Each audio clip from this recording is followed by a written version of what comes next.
I call to order the Board of Trustees regular meeting for December 6, 2022, and the time is 6 o'clock.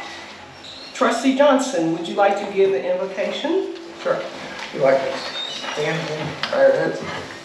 Dear Lord, thank you for this day, and thank you for the citizens of Etna Township and the freedoms that we enjoy here. I pray that you be with us as we go about our business tonight. I pray that you be with those who have sacrificed for our freedoms, for our safeties, and that you protect them as they are overseas and so forth. Pray that those families that miss their loved ones when they're gone, that you would be with them. Amen. Amen. Please join me with the Pledge of Allegiance. I pledge allegiance to the flag of the United States of America and to the republic for which it stands, one nation, under God, indivisible, with liberty and justice for all.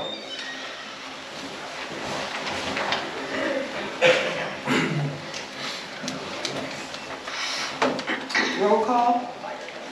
Mr. Evans? Here. Mr. Johnson? Here. Ms. McKee? Here. I move to adopt the agenda. Is there a second? Second. Discussion? Yes, I'd like to move to amend the agenda as follows. To include 1, aggregation, to request treble fee disclosure per contract because treble refuses to release this per our contract. Residents may have been overcharged and due a refund. And I would also like to discuss a work session date allowing other aggregators to present to the township. Number 2, road department equipment needs and JEDD reimbursement. This is multiple requests. We need equipment to serve the district, and the JEDD reimbursement would be at no cost to the township. 4, records retention for the security system. The system was operating without proper records policy, allowing it to be overwritten. Records were being unlawfully destroyed. 5, discuss the termination of consultant Bill Vance of WMV LLC. 6, discuss a joint special meeting with Pataskala, Harrison Township, Southwest Lincoln Community Water and Sewer in Etna Township on January 5th, 2023 at 7 p.m. to discuss concerns, including the expansion of the water and sewer district. And number 7, to discuss the vision benefit that was expanded and I see now has been shown to be an increase in benefits that the trustees cannot use, and how we're going to address that matter.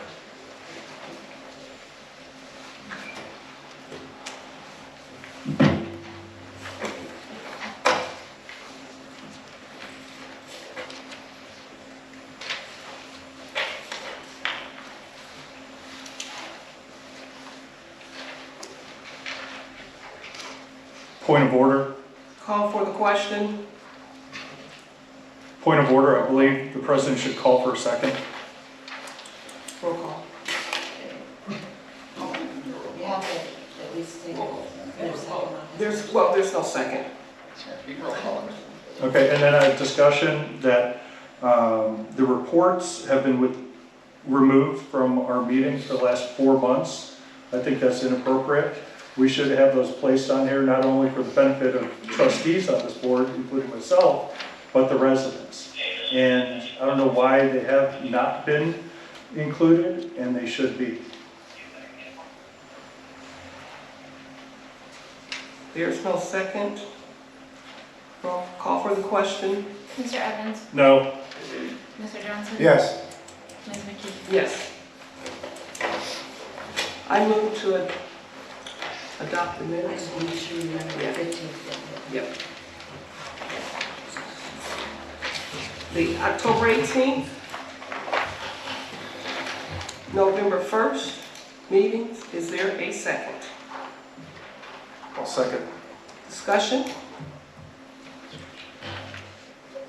Yes, I would like to move to table these to allow for an appropriate time to review these. These were not provided in a timely manner for review. These minutes are a month and a half old and were provided just last night.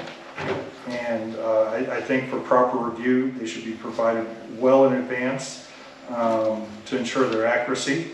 And additionally, the minutes do not accurately reflect the business of the board and do not abide by Robert's Rules 48.4, Part 6, regarding inclusion of motions made.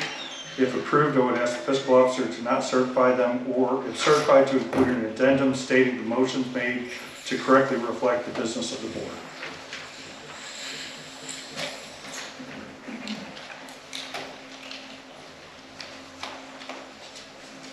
Is there a second? Second. Call for the question. Mr. Evans? Point of order, did you second my tabling? It died for lack of second. That wasn't, Call for the question. No, it's. you didn't ask for a second, Second. and he seconded. You seconded? Okay. No, I seconded. From the original? Okay. Yeah. Okay. So I that's second from the original, not second yours. Okay. So you're seconded from the original? Right. Okay. I seconded the original. Yeah, it's discussion. Okay. Mr. Evans? To be clear, what are we voting on? We are voting on the original adoption of the October 18th and November 1st minutes. And my vote is no. Mr. Johnson? Yes. Ms. McKee? Yes.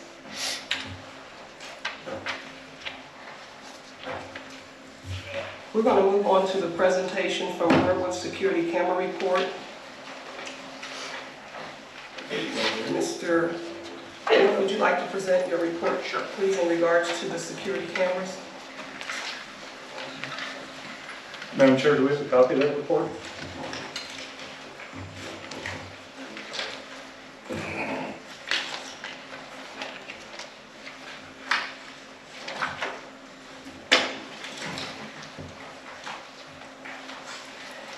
I do not.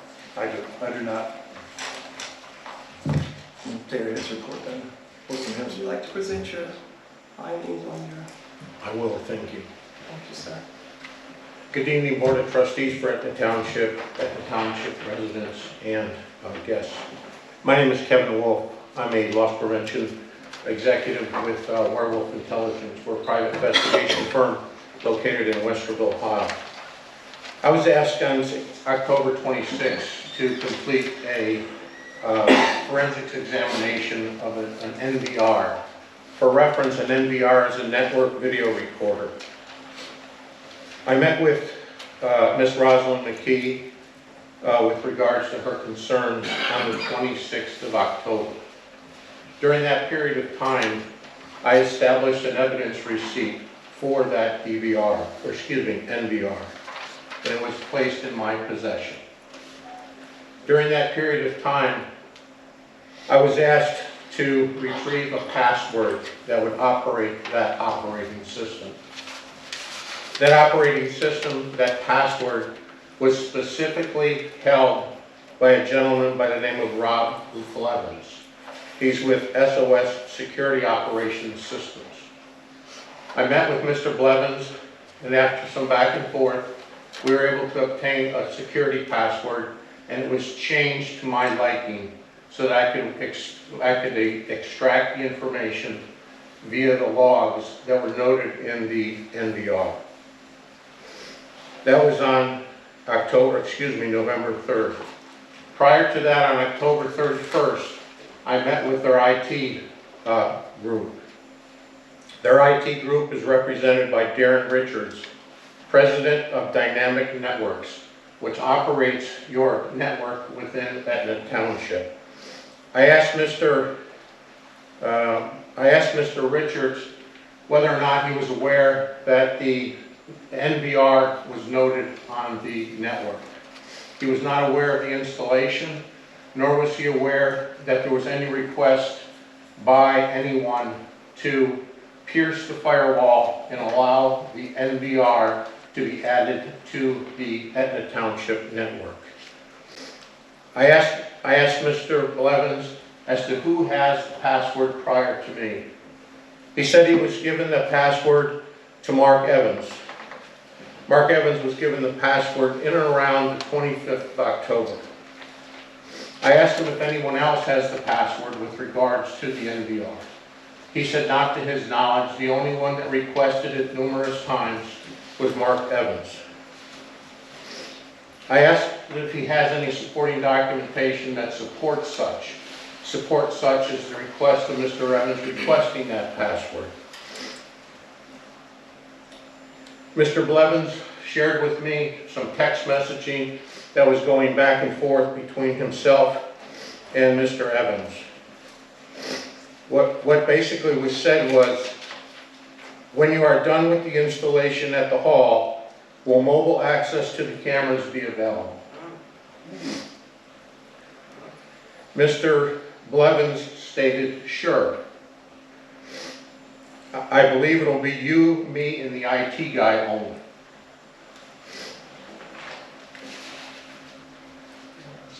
I asked him how did Mark get access to the system. Just by giving someone a password doesn't necessarily allow them entry into the system. The system is designed in a manner and fashion that requires a serial number, the serial number of the NVR. The NVR serial number is obtained by coming in and scanning the actual unit itself. The unit itself has a QR code. That QR code would have been scanned with regards to the actual NVR had to have been scanned through the QR code. That QR code would then give him access to the system.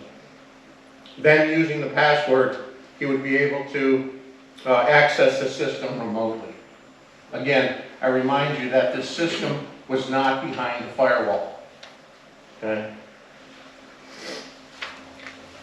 I asked him what else did he do with regards to the installation.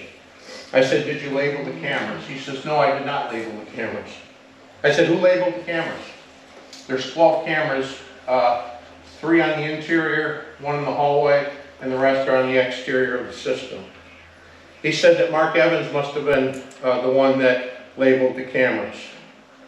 I said, in any way, shape, or form, did you add any audio to the system itself?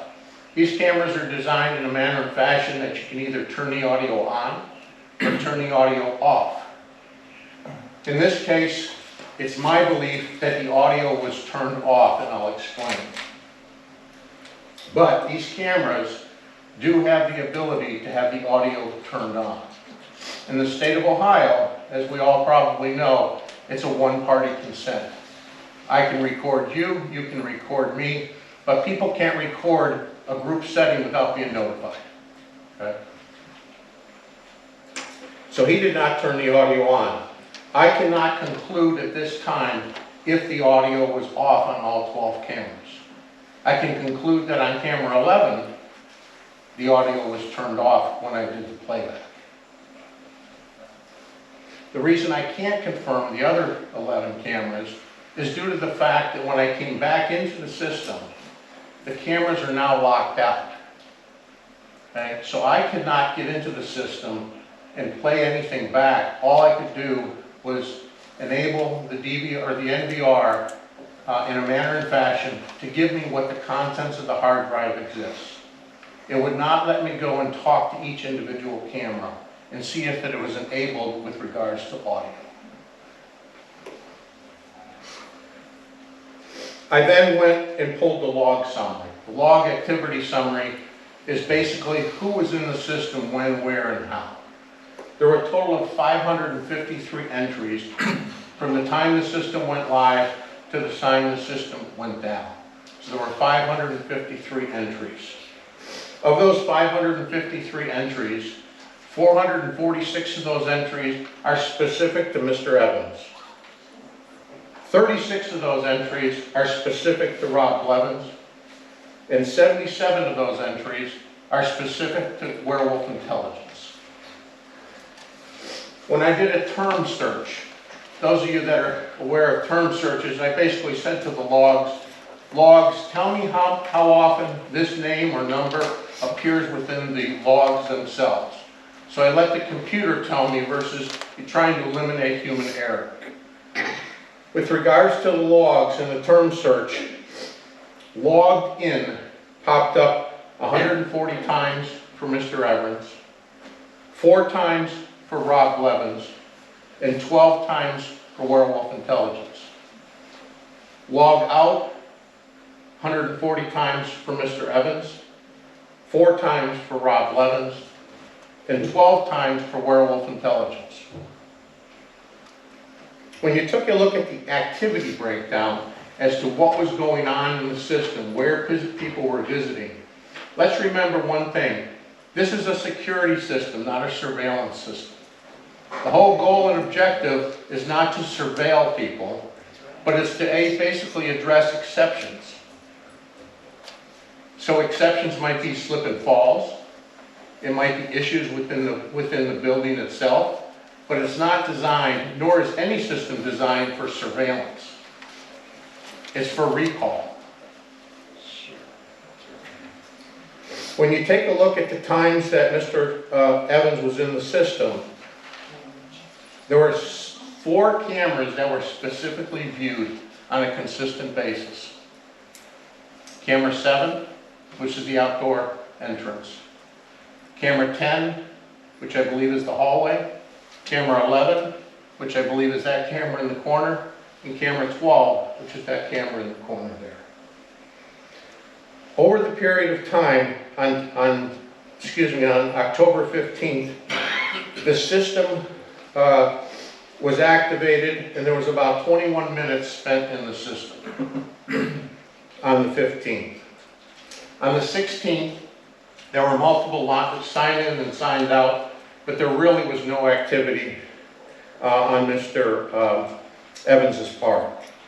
On the 18th, there were 2 minutes of activity, but on the 19th, there was a lot of activity.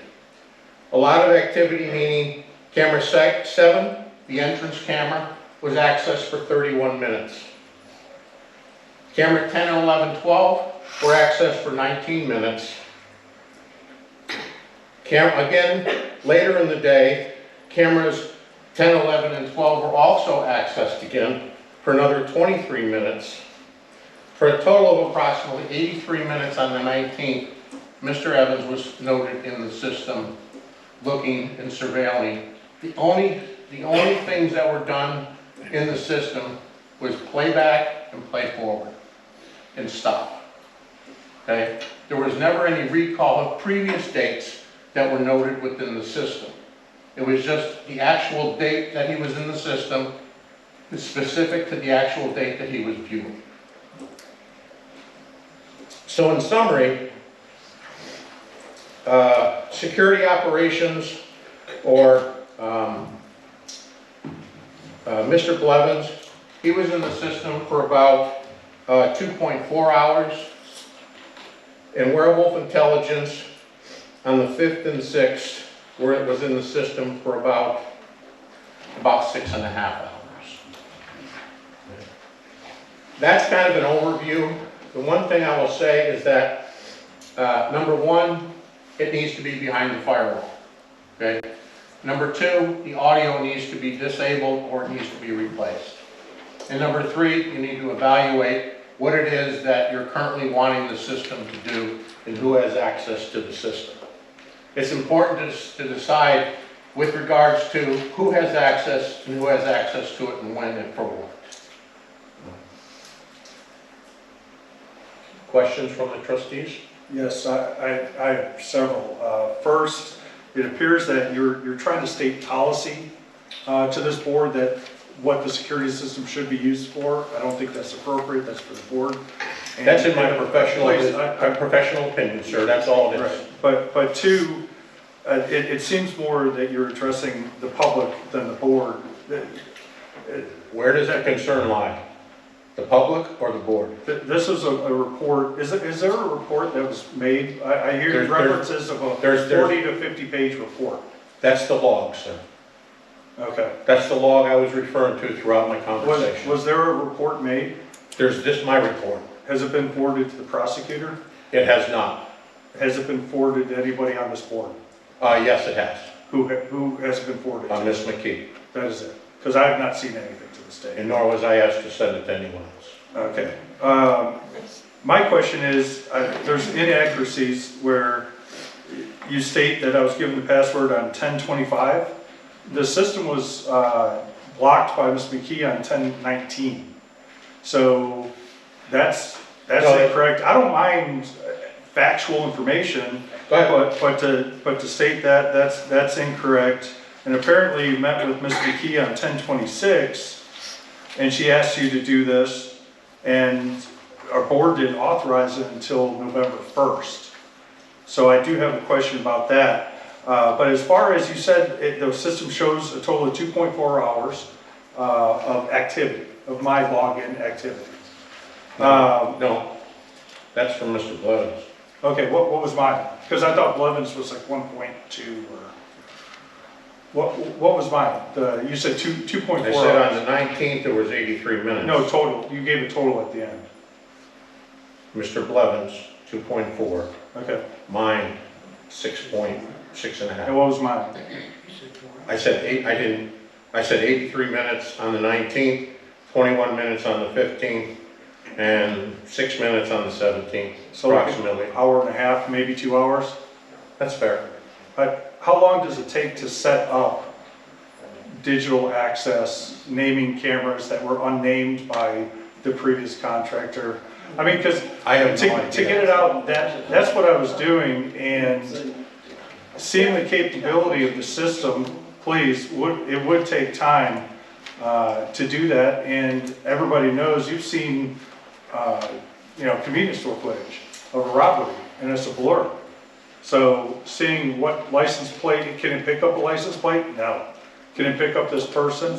Can it do this? So What's your point? Yeah, exactly. my point is, I'm setting up a system to properly protect our interests as a township. That's the vendor's Please, job. please, That's not true. please.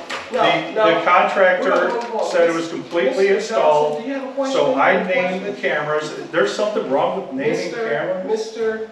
Johnson, do you have any questions now? Of course. Question. I guess a good question would be, do we know where the box is now? Is it in your possession still? It is not in my possession. Okay. The property receipt for the DVR, the NVR, is in the hands of Ms. McKee. Okay. Where's So the actual Let me DVR? just make it clear, when you ask the questions about when the board met, I spoke to our legal counsel, and he told me to remove the NVR immediately. And that means not to unplug it, because you unplug it, you plug it back in, and you have access. You were the only one with the password. No. Yeah, that's right, you and Julie. That's right, so you gave it to Julie too, which was that was wrong.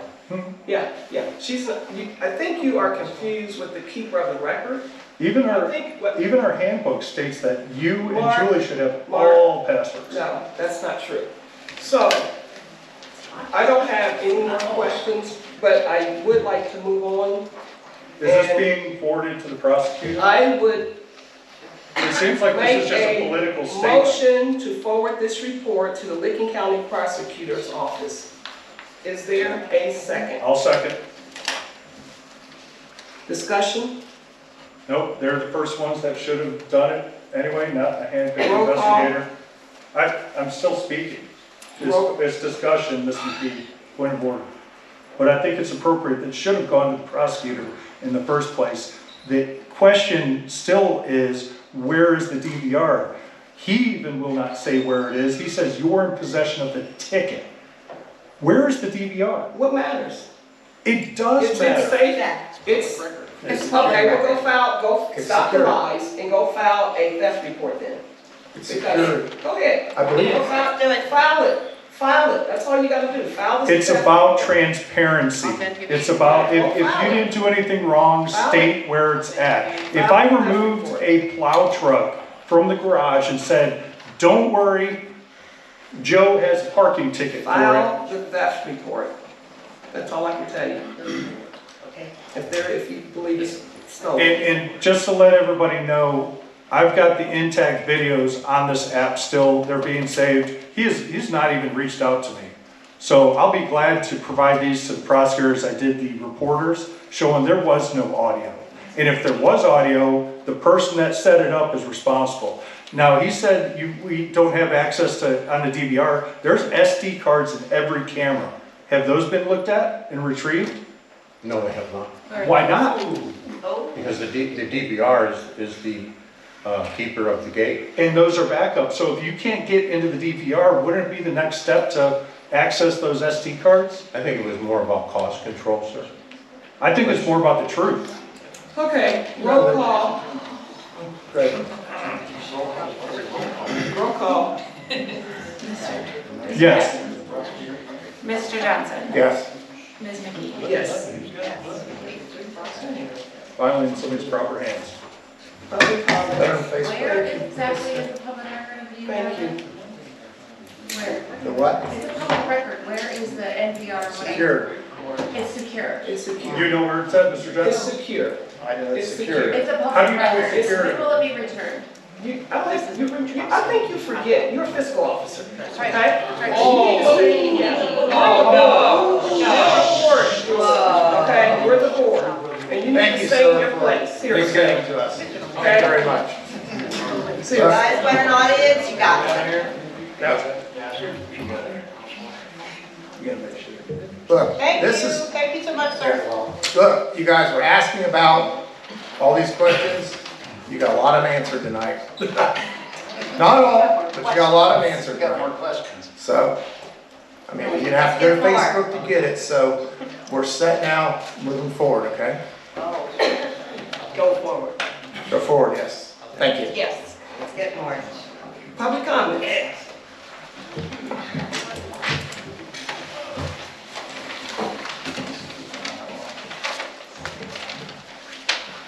Ryan Davis, 8807 Watkins Road.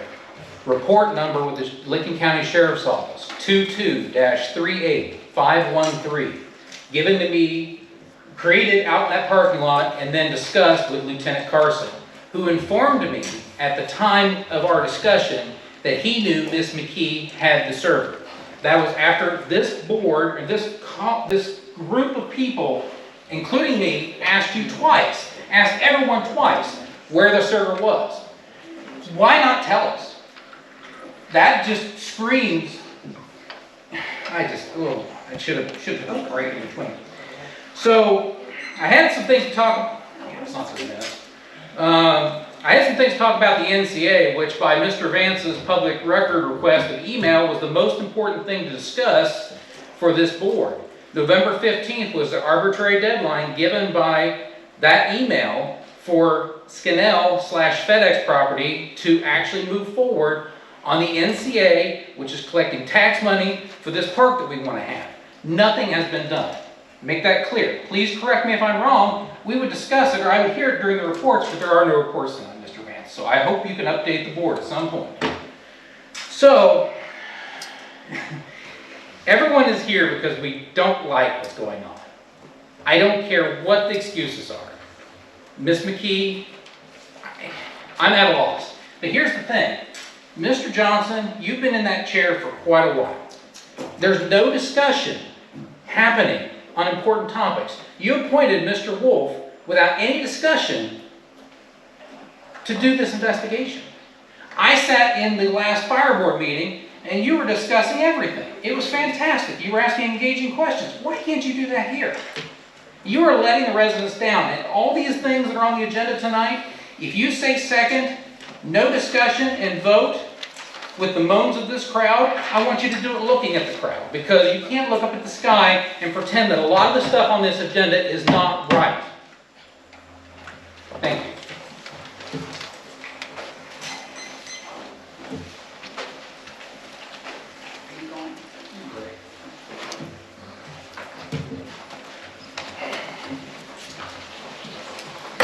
Judy Kaufmeyer, 29 Roman Court. According to tonight's agenda, there is no old business being discussed or reviewed. With 16 working days left in 2022, I find that hard to believe. Either Etna Township is incredibly efficient or incompetent. After attending these meetings for the last 11 months, I'll go with the latter. In reviewing the agendas over the past 11 months, I found that many items that are new business become old business, and then it's nobody's business because they are put into a black hole and never discussed again. Since September 7th, the Canal FedEx project has not been on the agenda. The original problems are still apparent and only brought up during the 3-minute citizen comments. Why is Scanel being ignored? The problem still exists, but our trustees do not have the time or inclination to discuss it publicly. Why? It seems curious that after a $2,000 donation was given for the Etna Community Fireworks in September, that Scanel has disappeared into the stratosphere as well. Another item of interest is the NCA, the new community authority from the June 7th agenda. Ms. McKee received the necessary 2-to-1 vote to be the representative to that committee, but has offered no report or update about its progress since becoming the appointee. I've attended trustee meetings over the years, and one agenda item was consistent: reporting on the committees that trustees oversee on the behalf of our citizens. Either a trustee is the representative or a board member provides a report in person or on paper to be shared to the public. June 7th was the last time a full list of the 8 committees appeared on the agenda.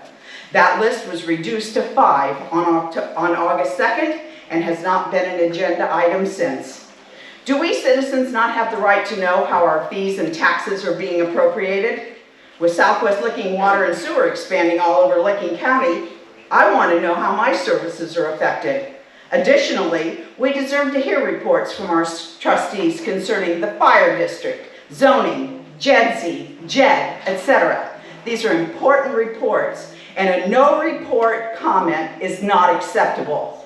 In fact, Ms. McKee, it's dereliction of Excuse me, duty. somebody's speaking. Finally, my pet topic, to have Etna Township declared an exclusionary zone preventing large solar and wind farms from locating here. One would think our elected officials would want to preserve and protect our township from additional industrial rape. I personally gathered the necessary documentation samples from townships in northwestern Ohio and presented it at the November 1st meeting. Why no agenda item on the November 18th meeting now? What more do you need to have an open discussion about a topic that could further threaten the quality of life in Etna Township? Thank you. Yes, that's my 3 minutes. There's a lot more. I could go on forever. I'll finish for you. Well, come on. If you're not finished, there's still public comment, ma'am.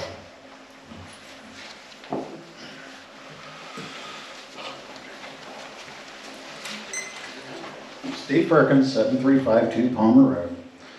This board continues to be more fascinated with itself than with the business of this township. I'm going to pause for a second intentionally. Great minds discuss ideas, average minds discuss events, small minds discuss people.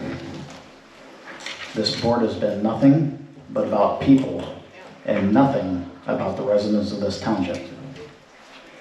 It's getting really, really old. This board continues to not properly follow Robert's Rules of Order. Particularly, Chapter 43, starting with item 20 and going through 34. Additionally, Chapter 61, which governs the discipline of members, and Chapter 62, which governs abuse of the chair. If the people on this board would follow those 3 chapters and read them, and I'm going to point out that the grand total depth of that reading is less than 20 pages to cover all 3 of those chapters, we could get a lot farther than personally attacking each other, their motives, and all kinds of things that are done because people don't like people, rather than covering the business of this township.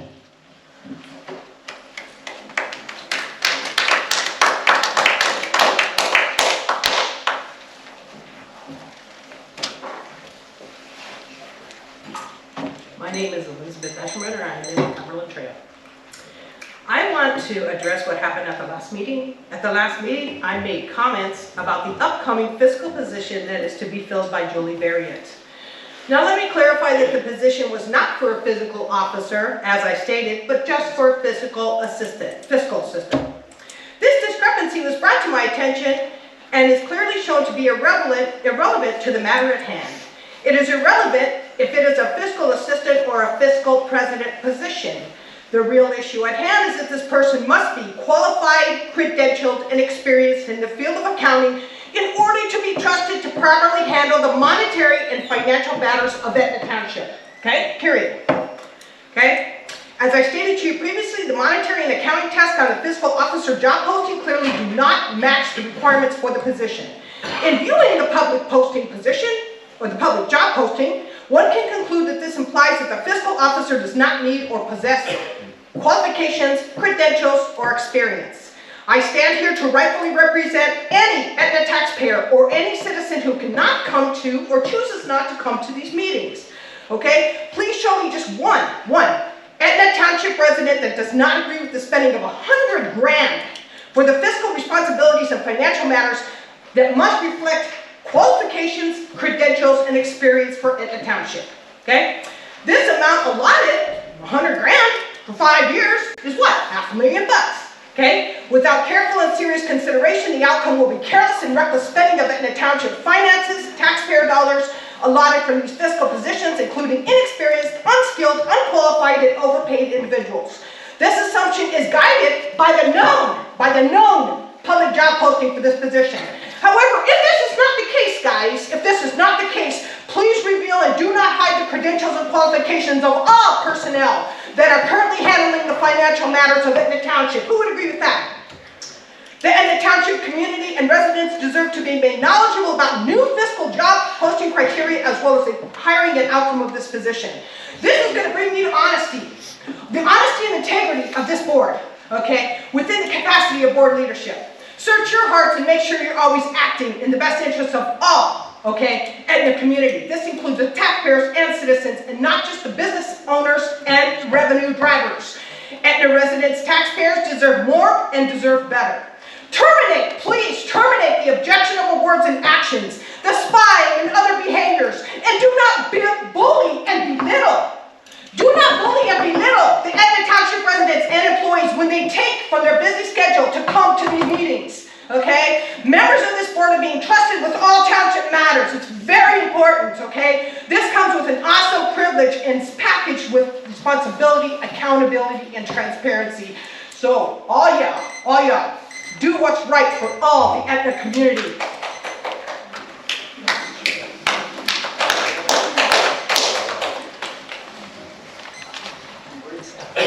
I'll give it a go next. Cambridge, 37 First Avenue, Southwest Etna. I had my thoughts written, rehearsed, and ready to go. And then I had a conversation today with another Etna resident whom I've known for some years and I greatly respect. His thoughts gave me pause and encouraged me to learn more. I dug a bit and read past meeting minutes and dug more. I don't think it was coincidence that I landed on a meeting where the trustees were Paul George, Dick Now, and you, Mr. Johnson. While I knew you had been a trustee for some time, I did not realize how many different administrations you have been a part of. And the question I keep asking is, why are you not leading us now? What changed? Because I read many minutes and believe you to be someone who was very involved. We need that leadership now more than ever. And I stumbled onto the meeting where Mr. George was replaced with Mr. Carlisle because Mr. George had passed away. And it was at that point I realized I really didn't know my Etna history enough, nor had I given it and the people part of it enough to respect. Laura Brown, you have been a part of Etna Township service for a lot of years and have watched many come and go, but you are still here working for the people of Etna. And my apologies to you, genuinely, for any disrespect here or on social media. You have been collateral damage in this, and it is unwarranted. I ask that the agreement with Bill Vance be terminated immediately. A consultant is defined as a person who provides expert advice professionally. By that very definition, they are not an employee, staff, or spokesperson. Their work is temporary.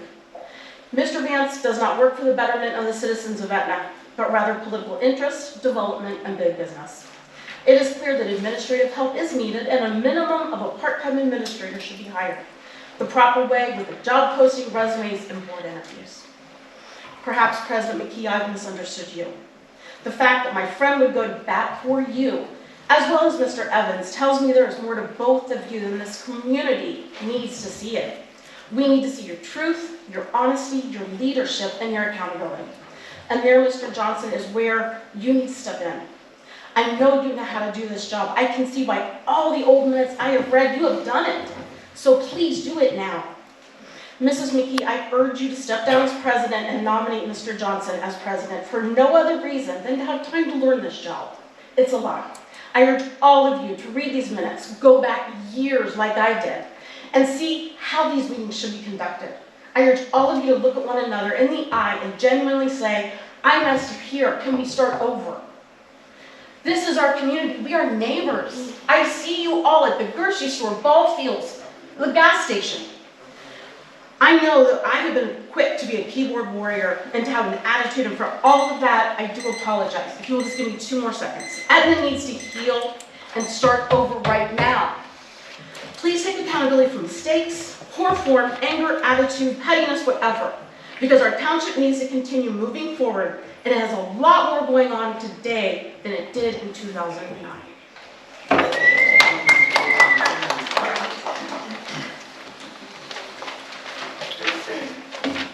Alicia Zacher, Cumberland Trails. Last month's November 15th meeting, Mark Evans again lied, making false statements. This is a perfect example of Mark saying things that are not true at all, not being accountable for what he says, and the lies. Mark said, McKee gave the nod, actually stating that Trustee McKee nodded to signal the deputy to get up. That is a lie. I watched the video. Didn't happen. Anybody can watch it. Never happened. Trustee never shook or nodded her head at all. Mark says it anyway. The deputy even said afterwards, 2 times, McKee never gave a nod. Then Mark says the deputy's out of order, basically saying that what the deputy said was not true. How disrespectful of you, Mark, to disrespect the officer who's at this meeting to protect us. Mark, obviously you can't stand to see the support for this board from law enforcement. That's right. At the end of the meeting, I was outside giving Laura some items to share with her church, and Mark, you displayed even more repulsive behavior towards Laura. He actually stepped up towards her, verbally threatened her about terminating her in front of me. That happened. I saw it, it happened. I mean, who do you think you are? Laura's dedicated 18 years to this township. She has no goal in it other than to do her job fairly. And what have you done in the short time that you've been here except cause the divisiveness? I agree that we should look at the elephant in the room. I agree with Robert's rules and all that other stuff. Let's talk about spying. I mean, what kind of person screams at an employee in the parking lot in front of all the residents? He was abuseful, hateful, nasty, and if I was you, Laura, I'd contact an attorney because that is a hostile work environment if I've ever seen one. I can confirm that we were all yelling. And hopefully, Ryan Davis, you got that on video. Instead of videoing us, though, you should have gotten your good buddy over here to get into the truck and make him leave. I know you tried. Shame on you, Ryan, for not standing up for Laura. I should have to do that for you. That's pathetic. Mark has tried to get Laura Evans and tried to get this township into executive session over 10 times to get her terminated, fired, disciplined, and John Singleton. I mean, watch that April 19th meeting. Mark was doing the same thing I was complaining about on April 19th, and I stood up here and said it as I am today. I complained about him doing it then, and you're still finding a way to do it. You turned the video on 20 minutes early. I confronted you about it. I said it here. I stood up. I pointed it out in front of Ryan. You probably have that on tape. I never got a copy of it, and I requested it several times. That April 19th meeting, watch Mark get his people up there to bash McKee. I'll tell you what. You have the nerve to tell me I'm a disgrace as a law enforcement officer. I'll put my record up against yours any day. Alicia Zacher, you feel free to public records me or Google me. And then you Google him and you see It's obvious he's doing the same thing. The elephant in the room is he's spying on people and watching people, and nobody is doing anything or bringing that up at all. Forget Robert's rules and all that other crap. You've got no reason to be getting in there 500 times. Just like to state that encounter was recorded. Is there any more public comments?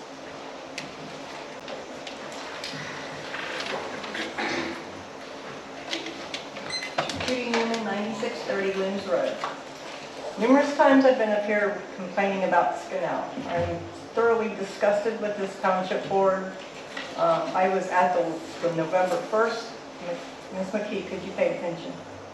What? On the November 1st meeting. That's disrespectful, okay? You don't talk to me like that, okay? I'm just turning the page to my agenda, that's all. Okay. You didn't have to say that. November 1st, I was here talking about Scanal. You guys didn't even have the courtesy to tell me, or any of us, that Scanal was coming out to look at the property the following day. We knew because we've been working with the county for several months. In doing that, we found out that the wall is 7 feet from our property line, not 8 as required by the PMUD.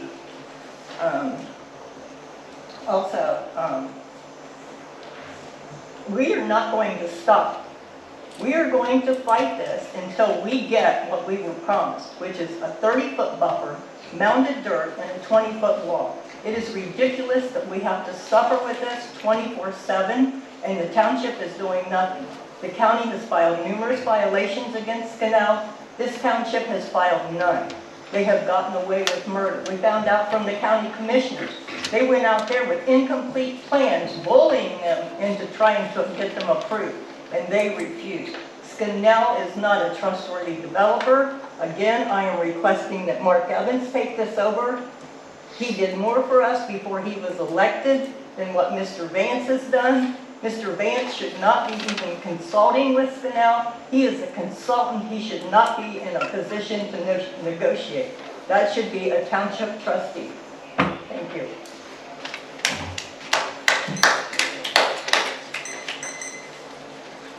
Any other public comments?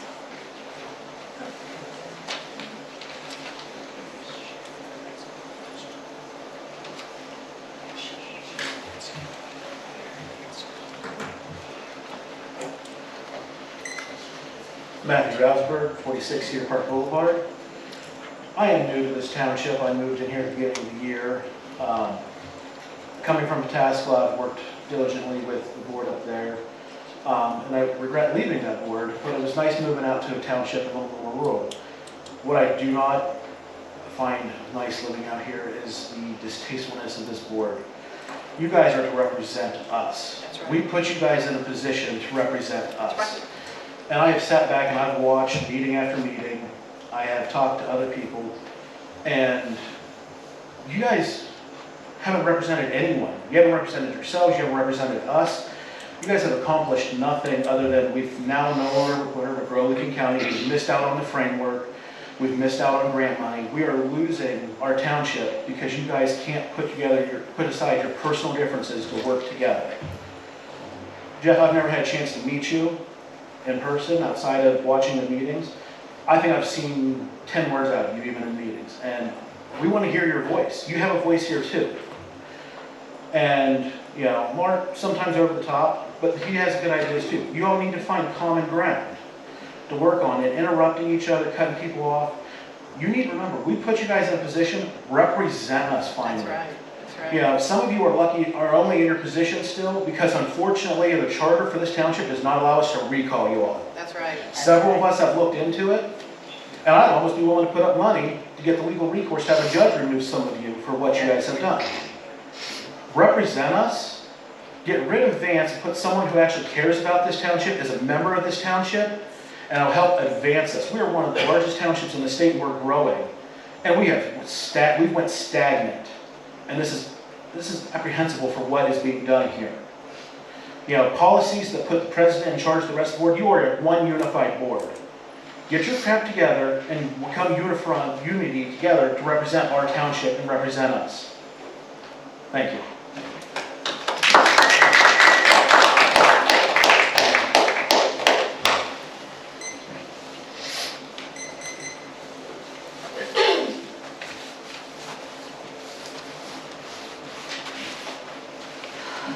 John Kennard, 10785 Palmer Road.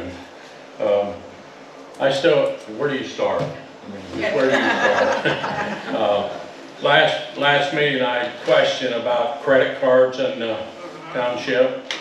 I just wanted to know, I guess yes or no, whose idea was it that every trustee carries a credit card on their persons? Has that always been, or is that something new? The nod or shaking his head. Is that new? No, it's always been. It's always been that way? For quite a while, Mr. Johnson. I usually don't speak for public comments, but I will tell you that goes back 12 years, maybe. That everybody carried their person? Well, we don't carry it. I don't carry mine. Mine's in the safe. Okay. So, but It's not even been activated. yeah. So some of us have them, some don't. At the time, there was a certain trustee that wanted credit card, wanted it to be things you put on credit card, and so we tried that, and it's kind of stuck ever since. My next question is does a fiscal officer, does she carry a credit card too? She has one. Her limit is a lot more than your guys's? Nope. Same. I heard it was like 30,000, you know, I mean, give or take a couple thousand, but I don't know why you'd have that kind of a credit card floating around, but that's, you know. Our road crew supervisor has one also. Laura can explain it, because she's been around. That has been brought up several times, and I don't know this for a fact, and we might have a call and verify it. The authorization in January is 25 for all, but I think because the card is essentially kind of under her, because of the fiscal officer, it was the same with Walter, hers is more to cover the umbrella of all the ones under her. But her actual legal authority. She's authorized 2,500 a month. It's the 2,500, but on her on the credit, if you look on the credit card statement, it shows you for more. I would say anybody in this room that has worked at a company that is in the management level, that is not acceptable for somebody walking around with that kind of money. That card should be locked up and signed in, signed out, and checked back in with a receipt at the end of the day. So that's my point. Second point is, I used to mow the roadside along our property, and we have a couple thousand feet, and that's both sides of the road. And the township got a ditching machine, and they decide they'll go along and they'll clean out the ditch. Well, the ditch goes like this. Most people know water runs downhill, but you'll see that ditch, it'll go up and then it'll go down, and when it comes to a power pole, they have to kind of pick it up and go past the pole and go some more. Well, they have put the ditch so deep along the road, I don't mow anymore because I'm going to tear my equipment up. Mark is the road crew supervisor. He should make sure these people are trained before somebody gets hurt. I realize he stepped into that position. He probably has no experience in road crew and equipment operation. But on their last ditching process, they cut my telephone line 6 times. Since they've had that machine in operation, they've cut my line 6 times. This time, they cut 100 pair line, 100 pair. So I don't know how many people's businesses, we have a business on Palmer Road, if they had their phone out of service for 2 weeks, but somebody's gonna get hurt because power lines run under the roads too. Yeah. And if they get into a power line with that thing. Your 3 minutes are up, sorry. Huh? Your 3 minutes are up, Oh, thank you. okay. Mr. Kennard, real quick, did you report that? Pardon? Did you report that to the township? Myself, I haven't seen any communication I from called you. in and, you know, because when I found out it was 100 pair, I thought, well, you know, it's just not I'm old school. I still have a home line. Okay. But Thank you. we live so far out in the boondocks here, I don't have internet. I can't get hard Can I line ask who you internet. spoke with? Who you spoke with? You called in to report it. Who did you speak with? Laura? John. Okay, they did not inform me. That's because Mr. Copeland took care of it. I think it's all good. John, you said you passed it on to Bubba. No, I've never spoken to them. Thank you.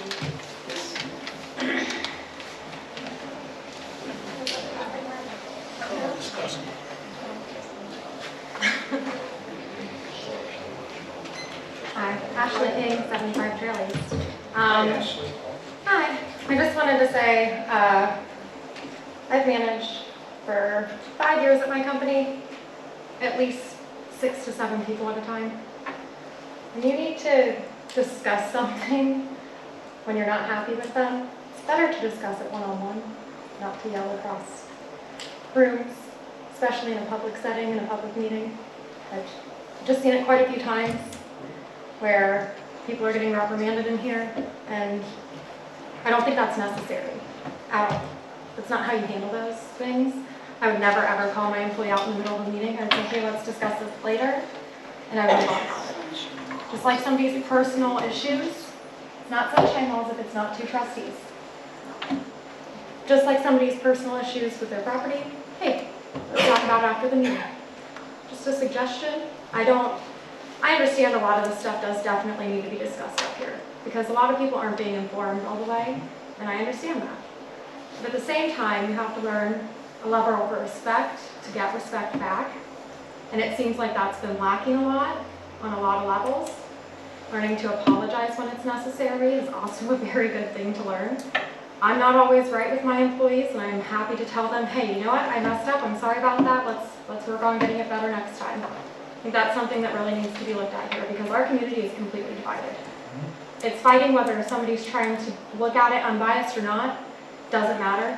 People don't care. If you've ever been against what they believe, they don't care anymore. Because it's volatile. It's completely volatile, especially on Facebook. It's absolutely upsetting to see that I moved into this community, and everybody seemed to be relatively okay when I first moved in here. And now having a conversation with somebody with different views than you on Facebook ends up being personal attacks for no reason. So maybe if we could calm it down, try to not make it so personal, and maybe make it more about facts, actual facts, not facts that just go for one person. I think that would be helpful. I get we need Facebook for communication. Maybe it would be best if we start that township Facebook, get that moving so that it's not just one person giving their opinion. So, Thank you, Ash. Is there any more public comments?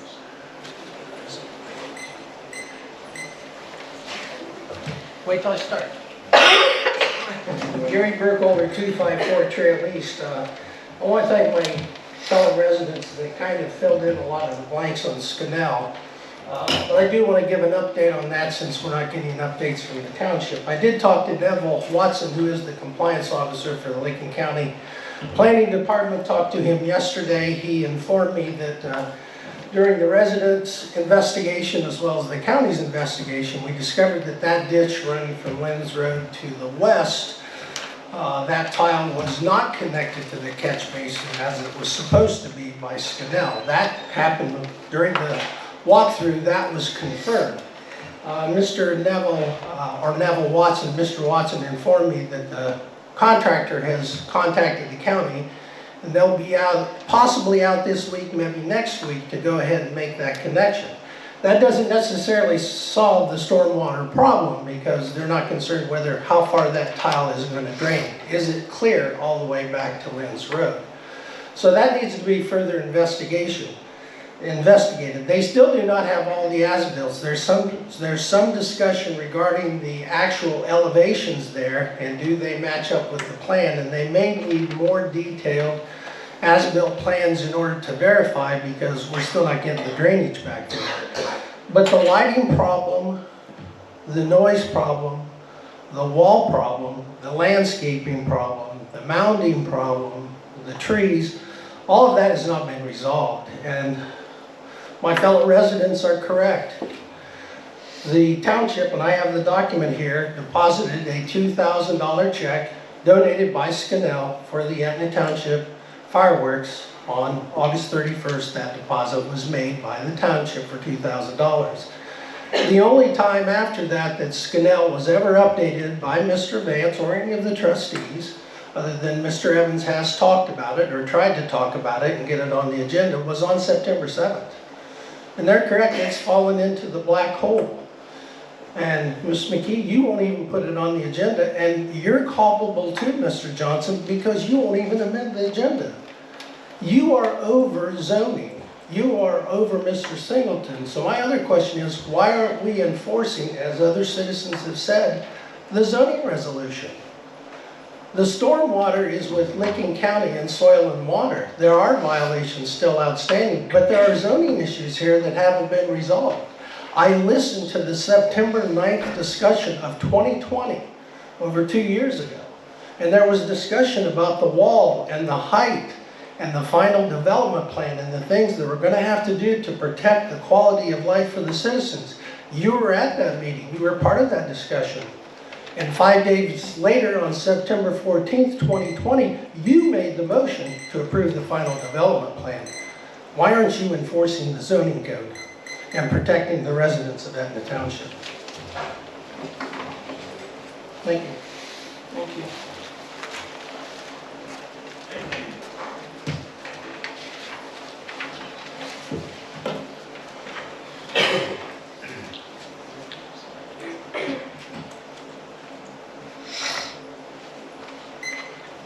Doris Casera Schumich, 9136 Mink Street. And this Scanel business, I totally agree. I live right across the street from Mink Street. I'm on Mink Street, Core 5 development. Development plans continue to be changed. Ms. McKee, you had said that we knew that we were, what we had gotten ourselves into when we moved here, that buildings were going up. But you never know what kind of buildings are going to be put up. We didn't know. But you never know what's going to be put up exactly. The building across the street was supposed to be 35 feet, and now it's 50 feet in height. Also, there was not supposed to be a 64-foot construction truck entrance, whatever is going to happen to that. In addition, there was supposed to be a 6-foot earthbound, and then that's supposed to be landscaped with 25% more evergreen. But the plans keep changing when you have plans set in stone. So I don't trust, and I'm very hesitant, I'm very scared. The quality of life has changed. Every time I see a different types of construction equipment moving earth, it's like, okay, are they going to expand this 64-foot driveway that they have that's across the street literally from me and my neighbors' homes? And it really has affected the quality of life. It's affected our mental health, our nerves, our anxiety, our sleep, and things just keep changing. There's one map in place, one site plan, then it changes to another site plan, then this is modified as well. But we, adjacent or across the street, are not being told what's going on. So with these buildings that keep coming, yes, there are site plans, but they continue to be changed and there's no control. And I'm being told that it's Mr. Singleton that is not enforcing those zoning issues, and there are all kinds of zoning violations that continue to happen. So we're being told one thing, we're being shown one thing, but then it's another thing, after another thing, all these changes. And there is just no certainty, and it's very disheartening. And it makes you not want to be in this community, which you want residents, you want good residents living here. And Mr. Johnson, I agree, I've always liked you. You've been here for a long time, but you have not been stepping up to the plate, and you really need to. We really need you. We need your experience. You've been here the longest, and we need for you to help. And I thank you, Mr. Evans, because you have been doing what you can do. Your hands have been tied. And I feel bad, Mr. Vance, that you have been kind of, you know, been made to handle a lot of things are falling on you that Mrs. McKee should be dealing with, and Mr. Johnson as well. So I pray that you guys will, you know, come to some sort of resolution. Thank you.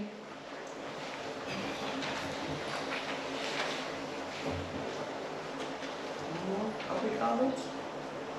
Everybody got it out? System plan? Okay, we'll move on over to new business.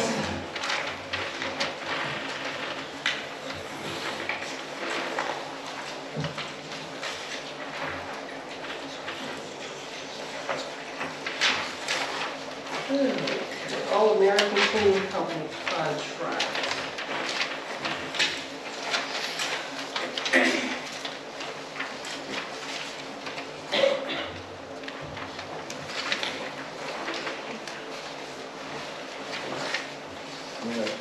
Make a motion on this?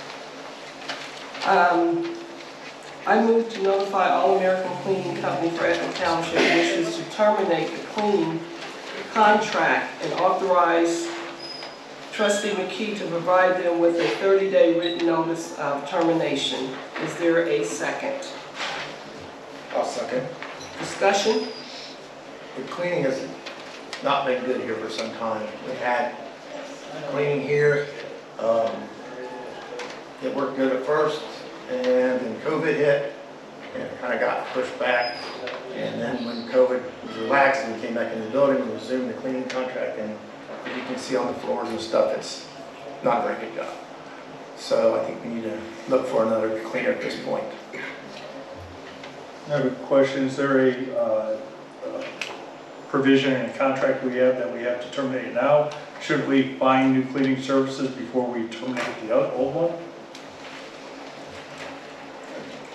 Well, I don't know, we got Or to... do you just keep saying that they will come in and not do work? What do we do? Well, we're going to give them a notice, right? You give them a You 30-day always notice. give- Yeah, you have to give somebody notice Or- of the contract. Are we confident we can, I mean, are they doing nothing? Are they, is it He's in substandard? here, I've timed him through the entrance, the building, the entrance next to the building, because it comes in on Sundays, so you can look at the codes, see when he coded in and when he coded out, find out. He's here maybe half hour. Kind of like cameras can do? Well, you just go back and look to see who was in there and out. But have you had discussions, do with have you cameras. had discussions with them to say, hey, your work is subpar? Not directly, I haven't. Should that be done? I have no problem with finding another contractor, but right now, it's hard to find a lot of services. And I think it might be premature Anybody in to... here can clean a building? Just curious. Ms. McKee, I was I'm speaking, just please. curious. I was speaking, but I know you are, in but today's... you just said it may be, I'm just trying to make sure you said it may be hard to find somebody, but do we keep paying this person the money that we're paying them? They're getting a check every month I think for not doing the work. I think we should put it out to an Etna Township resident. That's what I think we should do. That's Not an Etna Township resident has this But that lets somebody that lives here do it. Yeah, that's exactly right. So I, But I'm saying Mr. if you prove Evans it, made a comment. what are you gonna do if you terminate the contract and cannot find anybody in that time? Are you cleaning the building? Are the employees cleaning the building? sure, we'll make it work. You've seen I'm me just run- Mark, saying. you've seen me run the sweeper in here, I know you have, so I run the sweeper around. And I clean the toilets. How about having conversations? Why don't we get a cleaning service? So, I mean, They already paid that. and we did it for a long time, Laura has done it. So I just want to make it clear, I sent a letter to the company, letting them know what they were not doing. It looks like the contract was made years ago before I got here. Like Jeff mentioned, COVID came in and things changed. But there was notation of them not cleaning the bathroom, cleaning the kitchen area, the floors, the windows, and just not doing their job. So I sent them a letter just to let them know that we have a problem with their services. I did talk to the prosecutor's office a while ago just to let them know the contract that we had that was put together, was no date on it. So I couldn't figure out when it was actually in place. But at least within that contract, you got to give them a 30 days. So at least we could pick up that side of it and say we can give you a 30 day. But we did we put them on notice that they were not fulfilling the contract. So, yeah. Okay, and the only thing I would state is that if you're just gonna get the resident to do it, typically cleaning companies are bonded, insured, because they have access to the building. So I think any individual person should be also. I agree, but there's plenty of cleaning companies in this Right, township, and I'm that's sure. fine. And that's That's fine. what I'm saying, find a company within our. Sir, Oh, I'm sorry, I didn't mean. So, yeah. I have no problem, if they're not living up to it. My question was, have they been notified and offered an opportunity to correct it? You said no, she said yes. Well, I said I didn't. They've been here since we sent that letter. Me personally, I haven't seen a change. I don't know if Mr. Singleton hasn't seen a change. Mrs. Brown, have you? No. So we gave them the opportunity. We sent them a letter to make it right. This is the least of our important issues, so I just want to make sure Well, it's on the that agenda. whoever's going to do this can be insured, bonded, and that's fine. Roll call? Mr. Evans? Yes. Mr. Johnson? Yes. Ms. McKee? Yes. Yes, you can. Julie has a message, I don't know if you want to know, and she can hear, but she's not hearing Jeff very well when he leaves up. All right. Can she hear me? Yes, she can hear you and Laura. I don't know when you need to get her involved, and I don't know how you want to do her, but she can hear on there. She's on speakerphone. I don't know when she said it's cutting out just a bit. Okay. She said. Our legal counsel is on the phone, and she couldn't be here. She's under the weather, so she called in, so she's on the phone, just so you guys know what's going on. Thanks for letting me know. You're welcome. So I'll speak up Oh. if she messages that Okay. she can't hear now. Okay, that's fine. So we'll move on to, I move to authorize Laura Brown to work with Dynamic Networks along with President McKee as myself as the Board of Trustees liaison to Dynamic Networks in regards to the services and the review and fulfillment of public records. Is there a second? Second. Discussion? Yes, what's the purpose of this? 'Cause- Public records request. So- Take it over. So, because Ms. McKee, you removed our fiscal officer's access to emails to fulfill public records requests. So are you saying that Laura Brown is now going to fulfill that? Okay, I'm going to backtrack and correct you. Hey, Rod, do you want? Yeah, go ahead. Can you hear me? Yes, yes, yes. Yeah, good evening, everyone. My name is Julie Donovan. I'm an attorney with British Thompson & Gray. We've been working with the board on a variety of items. So with respect to this motion, the board currently has a policy in place that provides that Chair McKee, President McKee is the point person for Dynamics Networks. The purpose of this motion is to further clarify and authorize Laura to provide essentially the initial sweep with respect to public records, but it is not, it's not interfering with, that's all that it is. It's just clarifying the current operation. But Julie, this is Mark Evans. Shouldn't our fiscal officer as custodian of records also have that ability? So I can't speak to, I can only, from a legal perspective, there is no issue with this, this practice. It's not uncommon for, again, different townships to have different point people and to have different policies with respect to that initial phase of reviewing public records. And so ultimately, I can't answer your question, and I can only answer legally from a legal perspective. And from a legal perspective, there's no issue with with this proposed motion. Right, and so there wouldn't be any legal issue with including our fiscal officer in with this motion, correct? From a legal perspective, there would not. Again, it's just a policy and procedure. Obviously, email review can contain sensitive information, some things that are public records and some things that are not public records.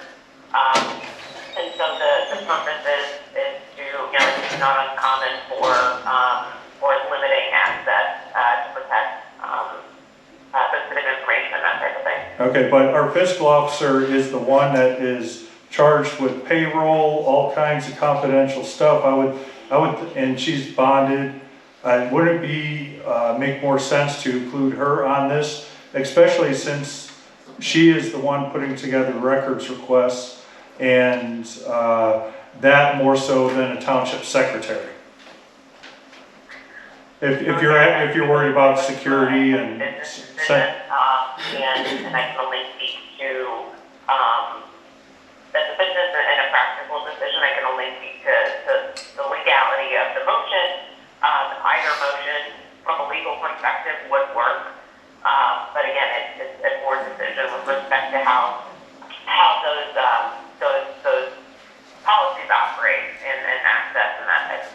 Okay, great, thank you. I move to amend the motion to include Fiscal Officer Julie Varian as an additional authorized representative and contact with Dynamic Networks.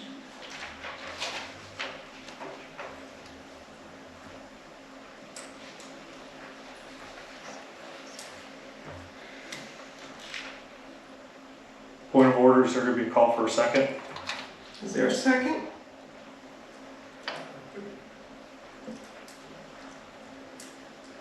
I have a question for Julie. Oh, Julie, so as fiscal officer, I still am charged with the oversight of the public records, correct? What's she doing? Ms. Donovan? Do we not? Was there a question for me? Yes. Julie Varian asked a question. I did not hear Julie Varian, someone can repeat it for me. Let her answer. Can you, if you're speaking in the mic, yeah. So as fiscal officer, aren't I charged with the keeping of the records, so I would still maintain oversight of these public records once they're requested and going out for redaction or review? So the fiscal officer is not charged, there is nothing in Ohio law that requires that the fiscal officer have full access to all documents and records of the township at all times. The township does have the ability to restrict access in order to again, like in this situation, in order to limit point people, persons, and that type of thing.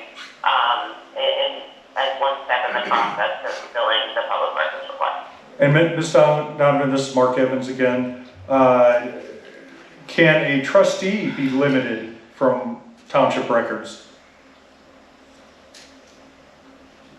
Can a township trustee be limited from, so a public record is a public record, period, unless there is some exception under Ohio law.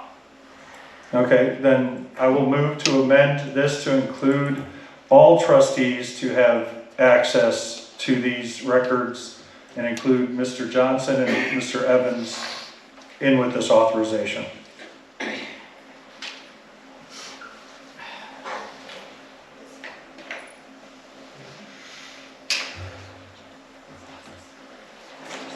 Is there a second?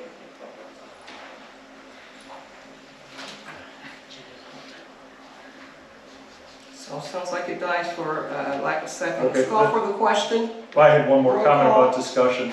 With discussion, I'll make a point. This is just all about controlling records, controlling cameras. It is inappropriate. Let's move on. Mrs. Varian, please, roll call. Mr. Evans? No. Mr. Johnson? Yes. Ms. McKee? Yes.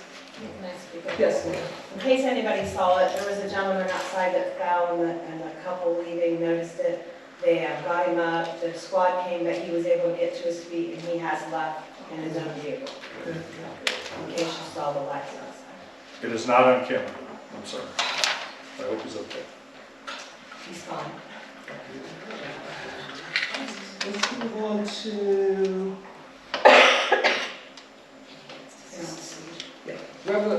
resolution for the JEDD reimbursement agreement. I move the resolution 221206. Are you on all one? Yeah, that'd be the first one. Yes. To authorize reimbursement consistent with the agreement for reimbursements entered into by or between Etna Township and the various joint economic development district boards as presented. Is there a second? I'll second, but we have a presentation on that? You should have this in your Oh, packet. okay, that's all. Yes, I'm sorry. Go ahead, Julie. Julie's going to speak on this one.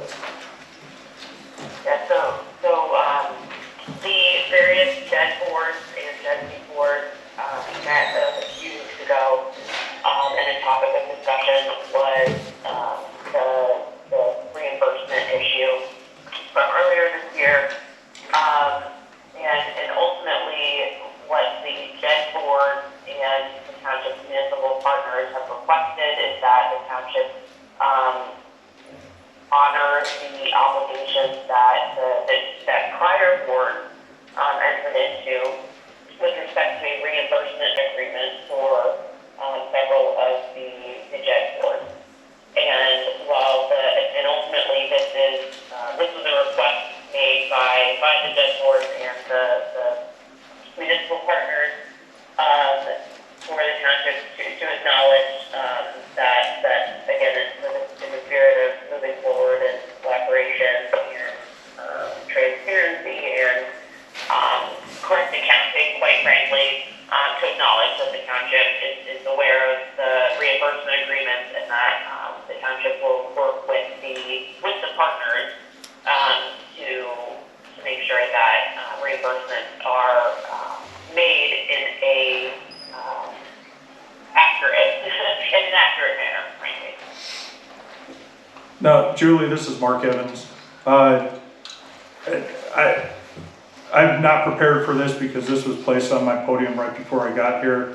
But from my memory, I thought the JEDD agreements referred to Etna Township paying for expenses until the JEDDs get up to speed and start generating some revenue. Is that not correct? So that is correct, and that's why the JEDD boards, that's not an issue right now because those bodies are operating, they're bringing in a lot of money, that type of thing. The JEDD boards are, and the JEDDs are coming online at different phases, and ultimately the JEDDs do not have the funding to stand on their own at the moment. I think all of the parties at the various meetings, had this discussion about the township's concerns and acknowledgement that the fact of the matter is that the JEDD boards at this time do not have enough money to continue to fund their own operations. So if it's stated in the contract that we will pay for it until they can, is there a reason for this resolution? And then second, we have another JEDD 7, which is not included in this. Is there a reason that was excluded? So two questions. To your first, this is, and obviously the board earlier this year decided to basically halt all payments until the township could further look into this and have the discussions or that type of thing. And if you're exactly right, I think that this motion, this resolution is a showing of good faith to the partners who've requested some acknowledgement of the board, of where the board stands, and that type of thing. And so the resolution itself just acknowledges that the trustees will, say that it honors the reimbursement agreements that are in place and work with the partners to figure out the all parties' obligations under those agreements. That was your first question. Your second question, for JEDD 7, I do not, at least in our records, I could not find anything that had where there was a reimbursement agreement. And so if there is a reimbursement that our office does not have on file, then that this resolution can be modified at a later time or that type of thing, but ultimately the reasons the JEDDs that are identified and the reimbursements, the agreements that are identified are based on that. Okay, and I think for the benefit of expediency next time, that the board should be provided all this information prior to just sitting down at the meeting. I've asked previously to be copied in on communications. I understand Ms. McKee is the point person, but I think the full board should be made aware of these matters so that we can come to an intelligent decision and something that we don't have to spend a lot of time here because, again, it would have been nice to have the contracts here. I had no clue what we were going to be really talking about. But yeah, this just reaffirms that agreement, which to me it's the agreement, so why does it need to be reaffirmed? But if people feel it's necessary, that's fine. We'll get to, I'm just going to refrain from that, never mind. Okay. Roll call? Mr. Evans? Yes. Mr. Johnson? Yes. Ms. McKee? Yes. Resolution for adopting the security camera policy. I move resolution 22-12-0602, adopting the security camera policy and procedure as presented. Is there a second?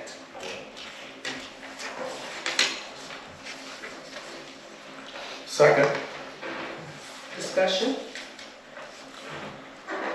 Again, this, I had this a little bit ahead of time because I did ask our legal counsel to provide this. This should have been provided to the full board prior.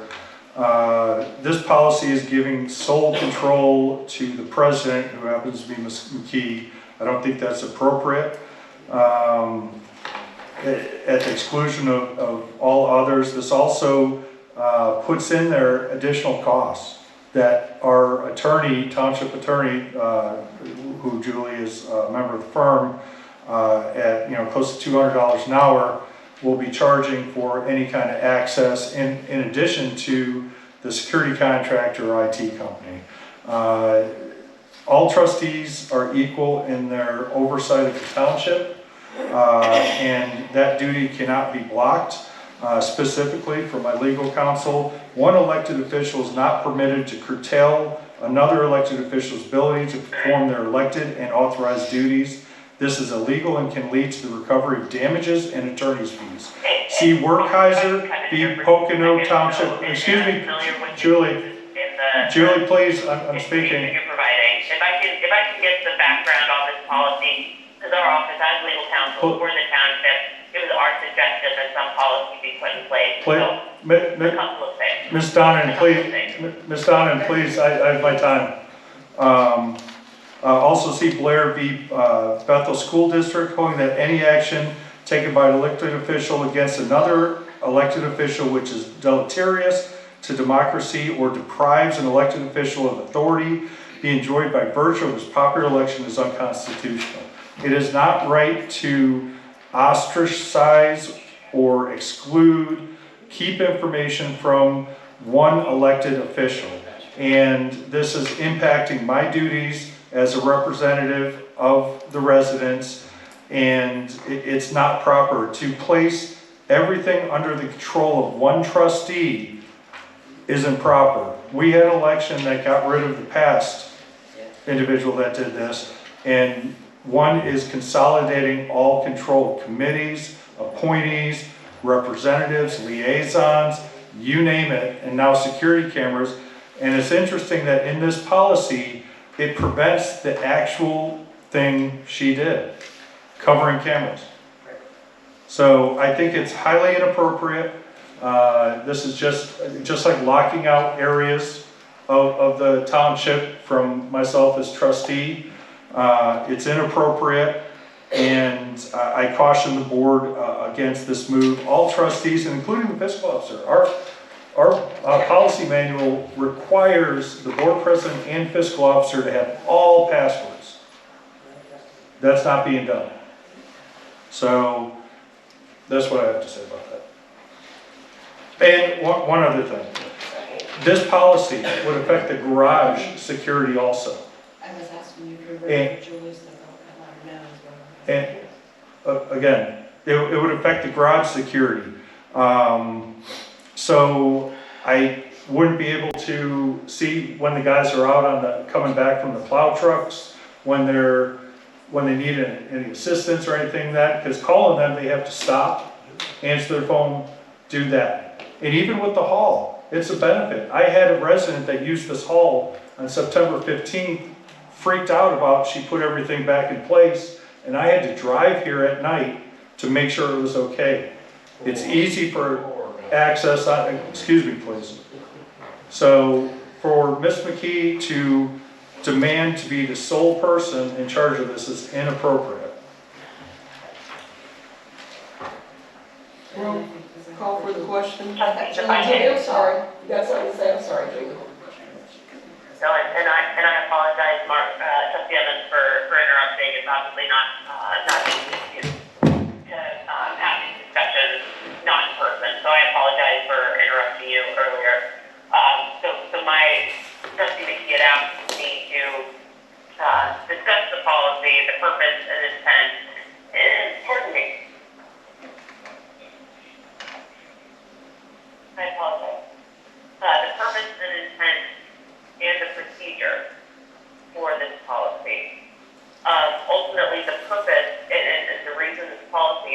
together that the advice of our office as legal counsel for the board in the township, because there was no policy in place, and so when any type of question arises about, well, what do we do? The response to, well, what's your policy say? So everyone's on the same page and that sort of thing. The policy outlines that the purpose of the cameras is to be used to record images for future identification. So that way if an incident happens, the town can go back and check security and that type of thing. Because it came to the board's attention that the cameras might have been used for that purpose.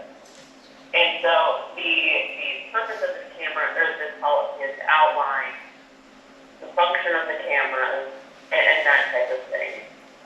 With respect to cost, because obviously security camera footage can be considered a public record, not as a blanket proposition necessarily, but it can contain public records and that type of thing.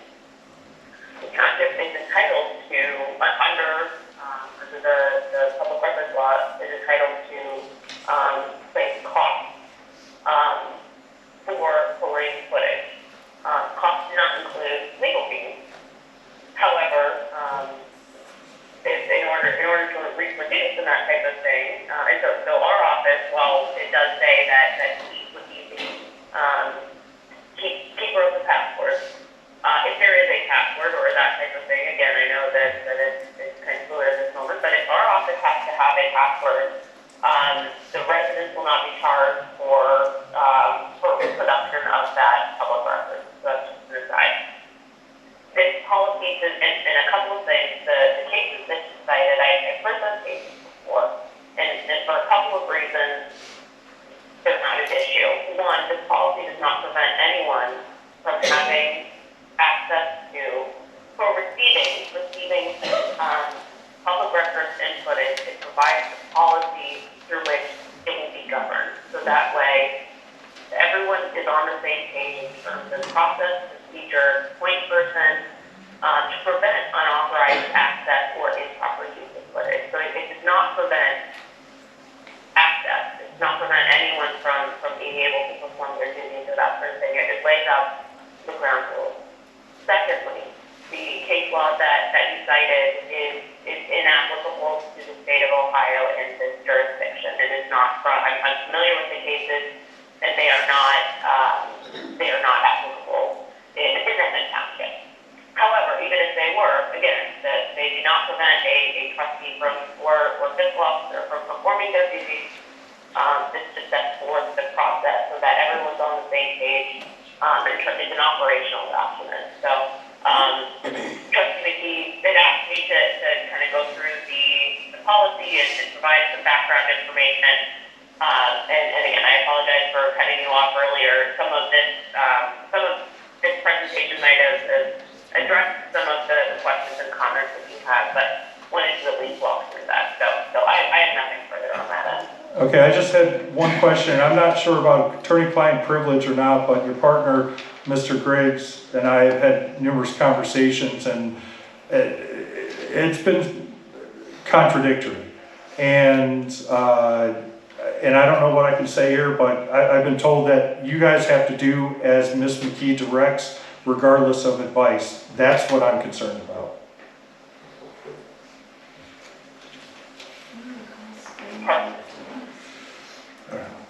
Call the question. We'll handle it. So our office, we serve as legal counsel for the board.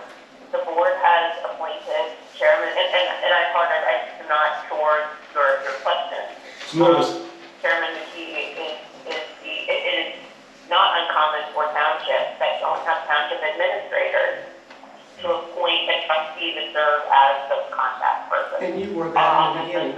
You set it up like that. The board has selected Chair McKee as that contact person.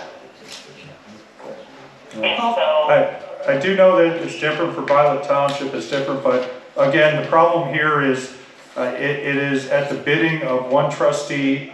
There's no input from the board. There's a lot of work being done at the firm with the CIC. I mean, that's my concern, but I don't think we should get into it here on the security camera. But again, it's just, to me, it's more of one person control over everything. Call for the question. Mr. Evans? No. Mr. Johnson? Yes. Ms. McKee? Yes. Resolution for the ODOT State Infrastructure Bank financing for the 3.5. I move resolution 22-1206-03, authorizing acceptance of the Ohio Department of Transportation State Infrastructure Bank financing term sheet for Refugee Road Improvement Project as presented. Is there a second? I'll second. I do have Discussion? I do have a question. It's just in general with this. Have you taken over the Refugee Road project? Ms. McKee? Excuse me? Have you taken over the Refugee Road project? I was dealing with it, and I just need to know if I don't any longer, or it seems like everything's going to you and not me. So, as a policy matter, have you taken over it? You were dealing with it, so when's the last time you were dealing with it? Up in trying to get the IGA 2. Oh, really? Okay. Yeah. Okay. All the meetings at the Pataskala Police Department. All the meetings with all the partners, So, Lozier. did you give us a report on all So- service drivings? Yes. Never got it. No, okay. Okay. That's what I thought. I would just like to question, yes or no, have you taken over this? Okay. Roll call? With discussion, he seconded discussion. I have questions about this. Does this thing, I mean, I really haven't gone through that much. Does this mean that we're set into a SIB bond? A SIB bond? In here? Yes, the financing has been offered by ODOT. The interest rate is 3%. The amount proposed to be financed is $3.5 million. I believe the total interest payments would total $210,000. But this is available upon the passage of the resolution. But are we locked into that, going with that SIB bond? The terms that have been offered associated with So the we have to be into the bond if we approve this, correct? Do- My intention is to not float a bond on this. My intention is to pay with the money we have in the township now. That Pay goes it out. against the loan terms. You can't You can't prepay it. Why not? It goes against the loan terms. I don't want a They've already loan been term. agreed to. I don't want a loan term, that's what I'm saying. I don't want to be locked in this loan term. That was the IGA 2 that you signed, you approved. It said we had to do that, I thought To we the were SIB. applied for it. Possibly, I knew we were locked into it. President McKee, if appropriate, we discussed whether or not a cash payment could be paid today in lieu of financing, and Mr. Griggs, the township's attorney, that's been assisting with this project, indicated that was legal. It was possible. And I'll explain the reason. We have roughly, how much, Mr. Barry? How much do we have in and what's our balance now? 5 million. Okay, we have 5 million. So basically we bring in, this year we did not bring in close to $600,000. That was a road levy tax because we have abated it for last year as a temporary marriage, or a temporary nature. Yeah, we suspended it. So this year we didn't get it. I wanted to do it, we didn't get it done in time, so it's going to be on for next year. So I didn't get that done. So there'll be that extra money coming in. We have a lot of other money coming in, more than what our expenses are. Obviously, if we spent close to, what, $4 million last year, $4.5 million almost last year on the park, on roads and everything else, that was extra that we normally don't spend on totally. That's a lot of money there, and we still have $5+ million. So why strap all the residents on a long-term 20-year bond when we have the money now? We should spend it now for that purpose and not get into long-term debt, because who knows what's going to happen in, all these on 15-year abatements. When they come off the abatements, they could leave, and then we leave the township sitting with a big, huge number to pay every year. That is no fault of theirs. The township's people that are there now, that are there then. Why should we push that over there if we're able to afford it now? And that's my position on it. Because I think we go through, I mean, 3% is a great rate. It's not cost us anything. If you went to a financial planner or advisor, he'd probably say, hey, take it 3%, you're better off in the long run, but will the money be there in the future? I don't know. I'd rather make sure we spend it now instead of, everybody knows that when the government body gets money, they spend it on something. And if you have money, people have money in their pockets, they spend it on something. Now, if we get a return on that money that's spent, it's gone. We don't have anything to show for it a lot of times. And you've seen that through legal bills here, through security systems that we're not using, through all kinds of stuff like that. So that's my position on it.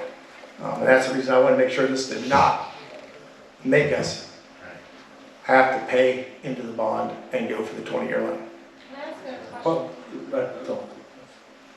I have a question, discussion, that you don't have to spend all your money. You just, $5 million there is good to, if we can keep building it up, that's great, but the mechanisms are in place where the JEDDs, the revenue, are actually going to pay for that. Now, we do have to watch in the future what we're getting, because Amazon, who's I think halfway through their abatement, where we get I think 1.2 million a year from, that could dry up, and the other ones are very small. So yeah, we should be planning and saving, because you don't know what's going to happen in the future. And yes, this is cheap money, so why wouldn't you take advantage of it? And the payments are only $260,000 a year. Now, only to a lot of people, it's a lot of money, but that's less than the trash payments that were going out before. So I think to put that into perspective, I think it would not be wise to just put our whole nest egg and say, here you go, and pay it off, where these are improvements over time. And we've taken a lot of Pike Street.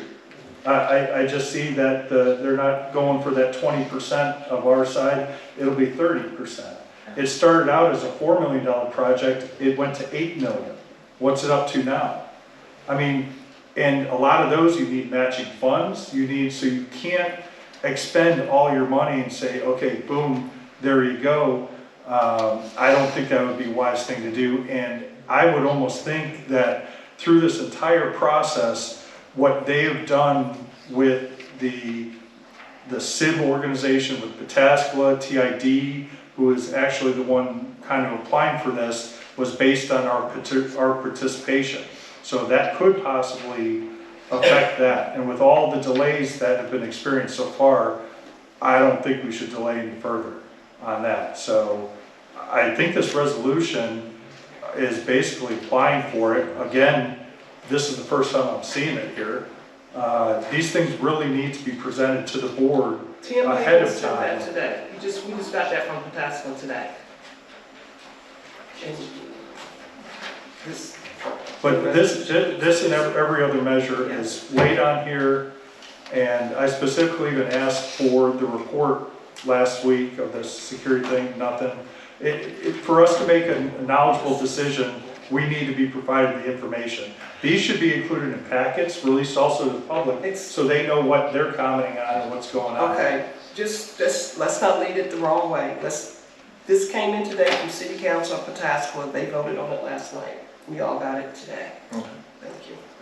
Ms. Varian, what's the interest rate are we getting on our money in the bank? I'm not sure, it's less than 1%. Thank you. Less than 1%. She thinks. However, we have to keep in mind that if I pay a couple million out, we have no reserve for next year, and that is not going to be approved by the auditor. Let's make sure we get it in the budget so it fits. All right. We won't pay it out right now, we'll pay it out when it's due, correct?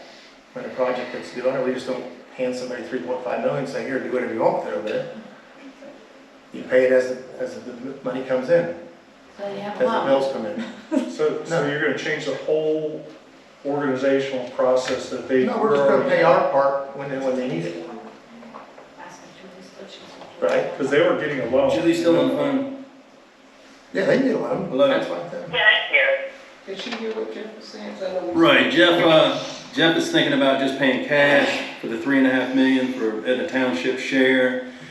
And the question was, is that possible? I mean, can I guess the TID board request allocations of cash to pay bills along the way? Usually that's how it works with a loan. You get dispersed a certain amount to take care of the debts. And at the end of the project, once the project is successfully complete, then you start paying back on the debt with the principal and the interest payments.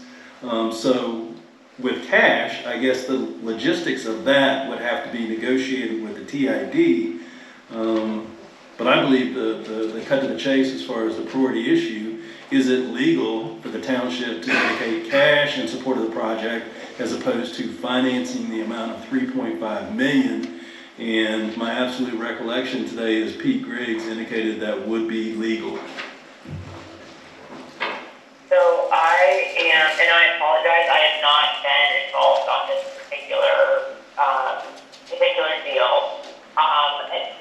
My only, I think from a legal perspective, I think, and so I'm saying this in a bit of a vacuum. From a legal perspective, I think you could probably do it. From a practical, or I can't think of a reason why you could not do that. From a practical perspective, if the board, out of today's discussion, if the board decides we would like to go cash as opposed to financing, what I don't know, and because I am not up to speed on this deal, what I don't know is that if it has any impact on the other parties or that sort of thing. I can try to get an answer here in a second. I can try to get an answer for you, but I'm just not sure.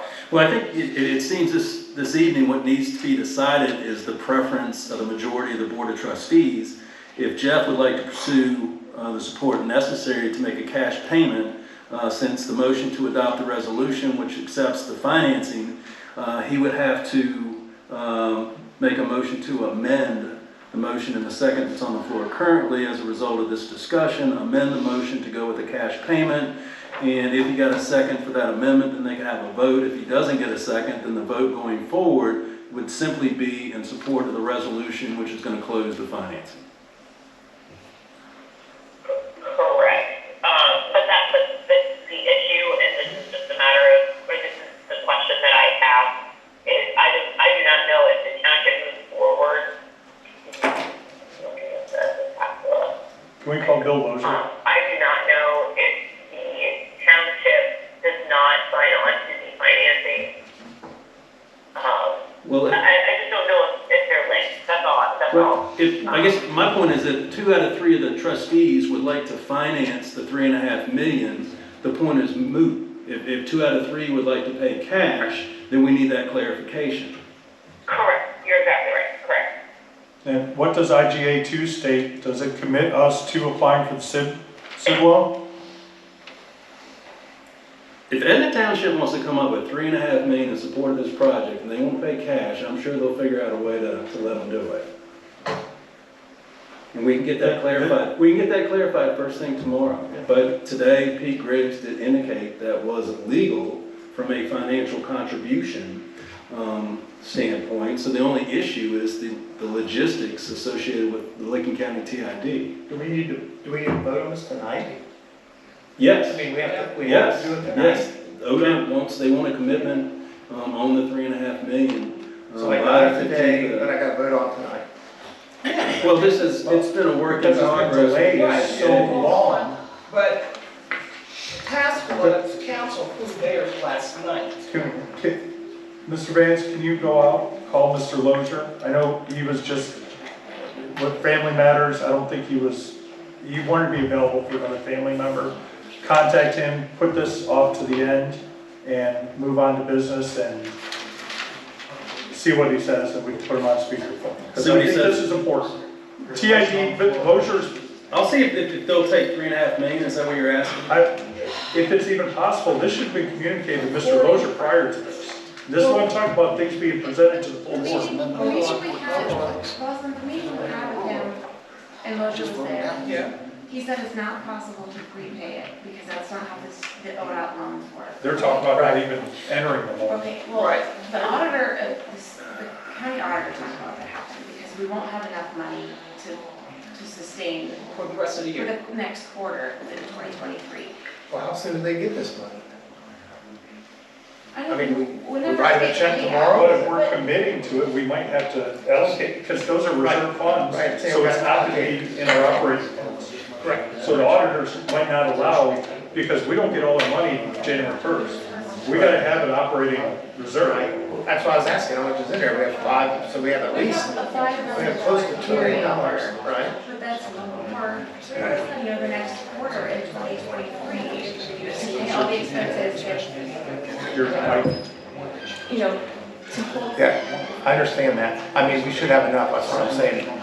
We didn't spend $5 million this year, which is, We have 0% interest for the entire year, so when this starts. 2025 is the first payment. all right, but I understand that, but at the same time, I understand that I don't want to burden our future residents with this project. Should this have been brought, excuse me, should this have been brought up prior? I mean, this project's been delayed, and we're missing deadlines, and that's why they passed it yesterday, we're getting this, but again, information needs to be shared so this can be worked out. If this was known, Mr. Lozier could have been contacted. You were bringing it, He just brought this This to was me. known by one Come on. trustee, President Evans. Come on, I didn't know about it until just now, just like you did. President McKee. Yes, sir. Let's see if Jeff wants to pursue the cash payment. I would recommend, see if he gets a second and have a vote on it. If he doesn't get a second, then you're back to just voting on the resolution and we go forward as planned. Motion to amend. Point of order, the previous question already has a second. You got to. yes. I got a hold of Steve that, again, and he concurred with what I just said, that from a legal perspective, we probably can, but, we need to check with the CID and ODOT to see if Johnson's it trying impacts. to do a cash only, not be part of the SIP. Put him on speaker. Can you address the Correct. board on that, or answer some questions? Mark, put him on speaker, please. We're in the middle of the meeting, Mr. Johnson wants to not sign the SIP term sheet, he wants to pay cash. Based on. Is that gonna affect you? Can I put you on speaker for everybody? In lieu of the bonds. Can I put you on speaker since we're in the meeting?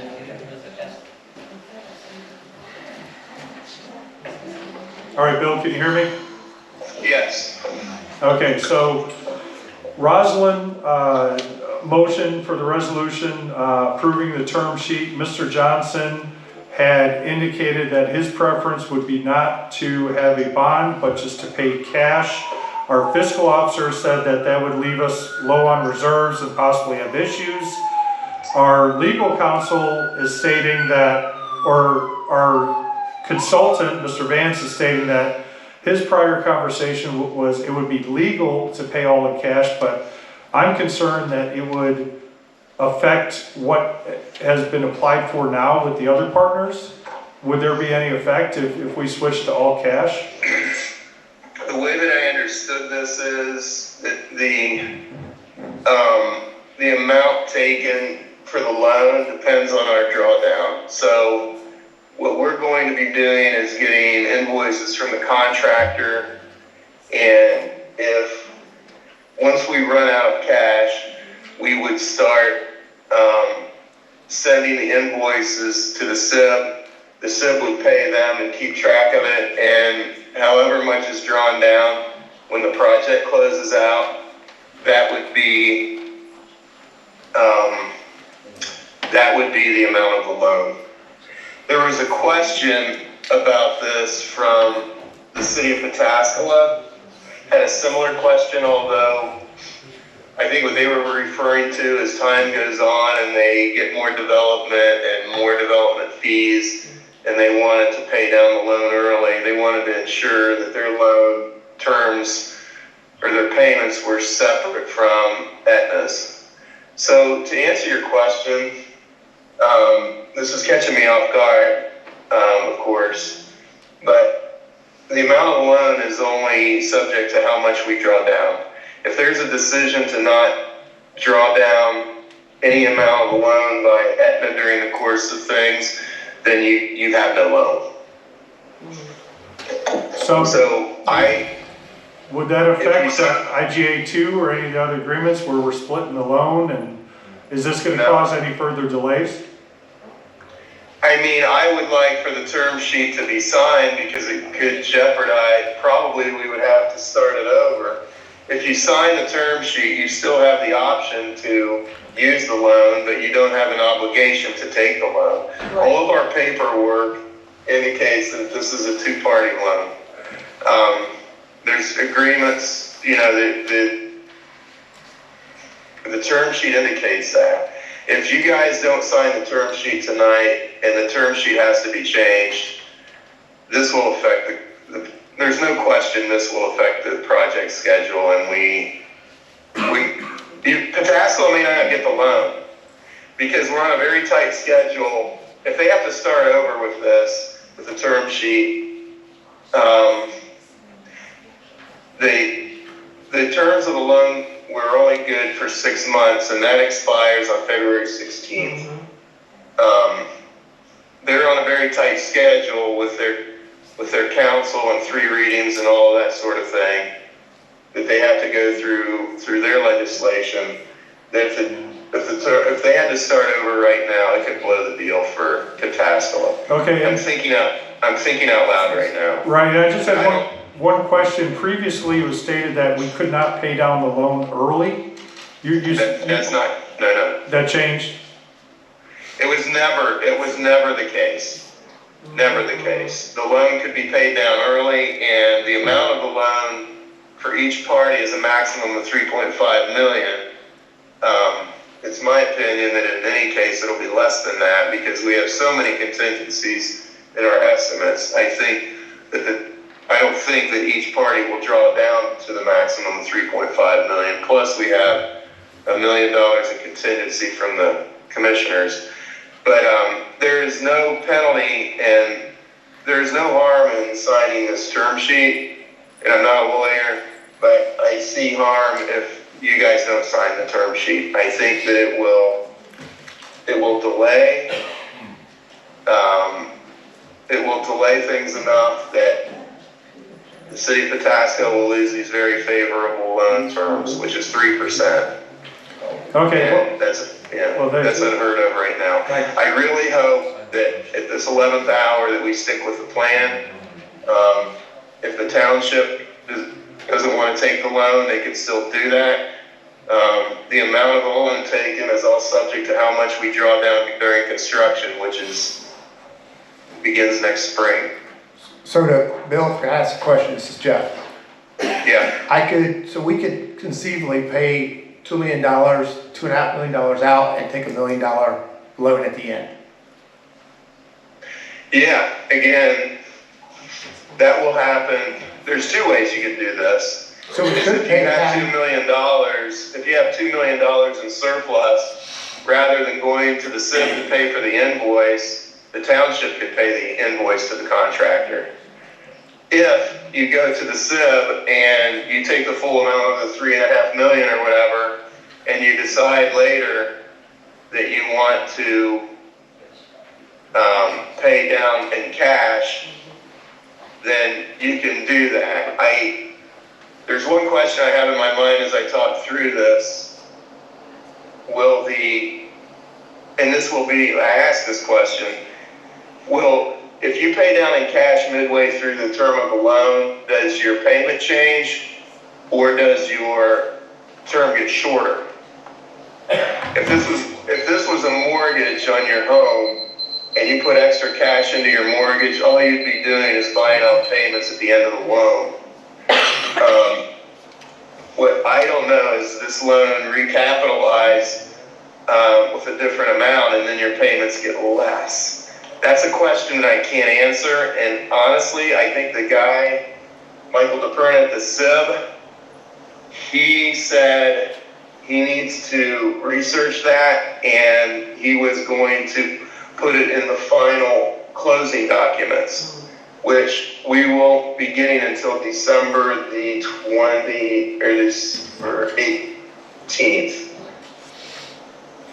What is the date today? 6th. By the 6th. Yeah, I think it would be December 18th, we would get the final draft closing documents. And that stuff would be spelled out there, and that would be when your attorney and fiscal officer would go over that closely. If Julie Varian is there, I'm not sure or not if she was there when that question was asked. I don't think so, because I think it was only a topic that was discussed with Pataskala because they asked the question. Bill, on our call that I was on Zoom and you were sitting here with Rosalind, I thought that it couldn't be prepaid because the state doesn't want to give out loans at 0% and then have people just turn around and prepay it. That sounds. Was that, you were on the call too? That sounds familiar. I thought that's what I heard, so in my mind I thought no prepayment. No, I know what you're talking about, Julie. Let me think about that. Well, to keep everything going forward, Mr. Lozier, we just need to adopt the resolution, and there's still flexibility going forward to discuss cash, correct? Yeah. Yes. I mean, that is a good way to resolve this. If you don't sign it tonight, it would probably blow the whole deal because we have this tight deadline. There's still time to ask these questions about those kinds of details of early repayment. Okay. Anybody else have questions for Bill before I let him go? No. Okay, thank you, Bill. I will try to get that information for you guys as soon as I can, and I know that I wish I had those answers right now, but they're complex questions. So. Okay, and please copy everybody on that. Thank you. All right, see you. And that was Bill Lozier with the TID. Julie's still here. Transportation Improvement District. Yeah. Okay, So I think we should approve call this. for the question. Mr. Evans? Yes. Mr. Johnson? Yes. Ms. McKee? Yes. We got that here, and this is right here, so we'll sign off tonight.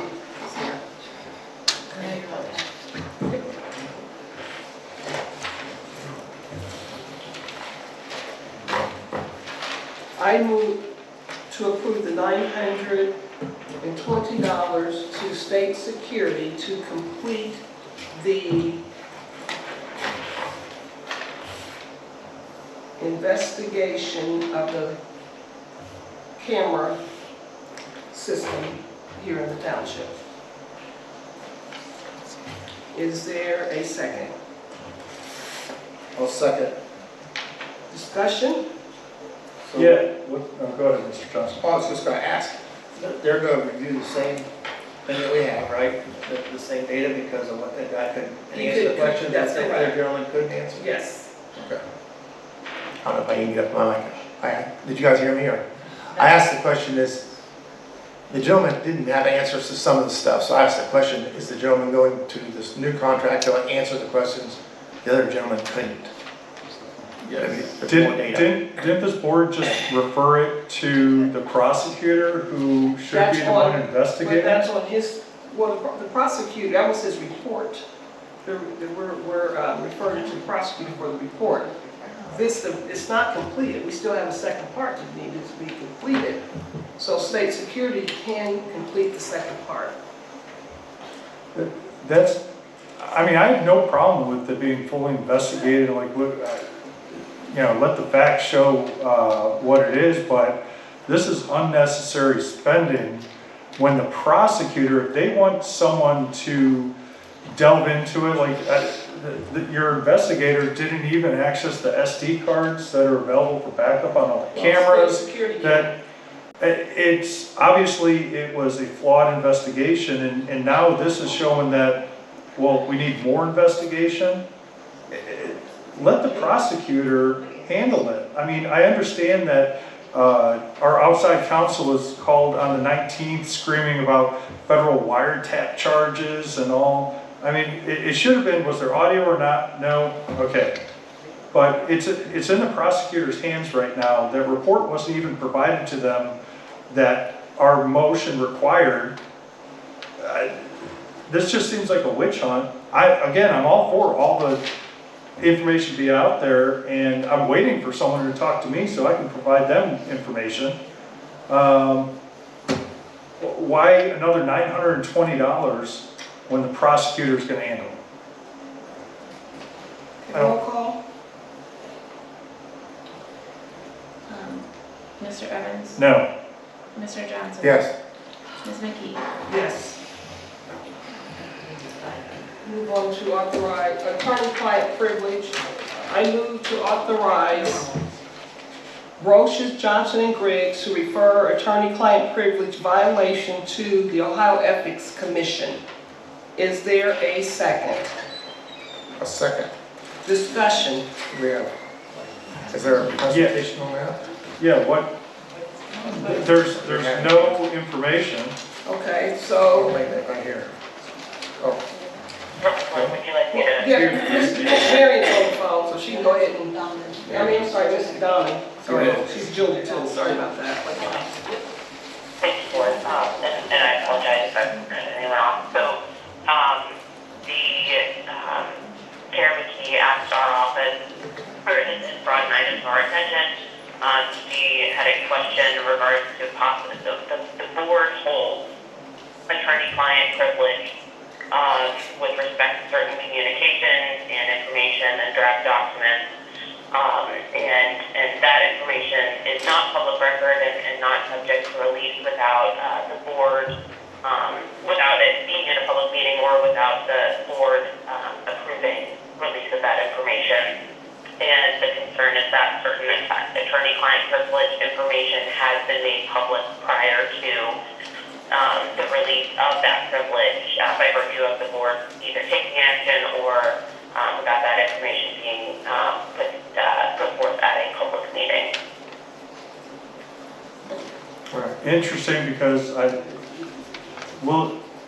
how's that work with me? Because I have several issues too about violations. Will your firm work with me on that?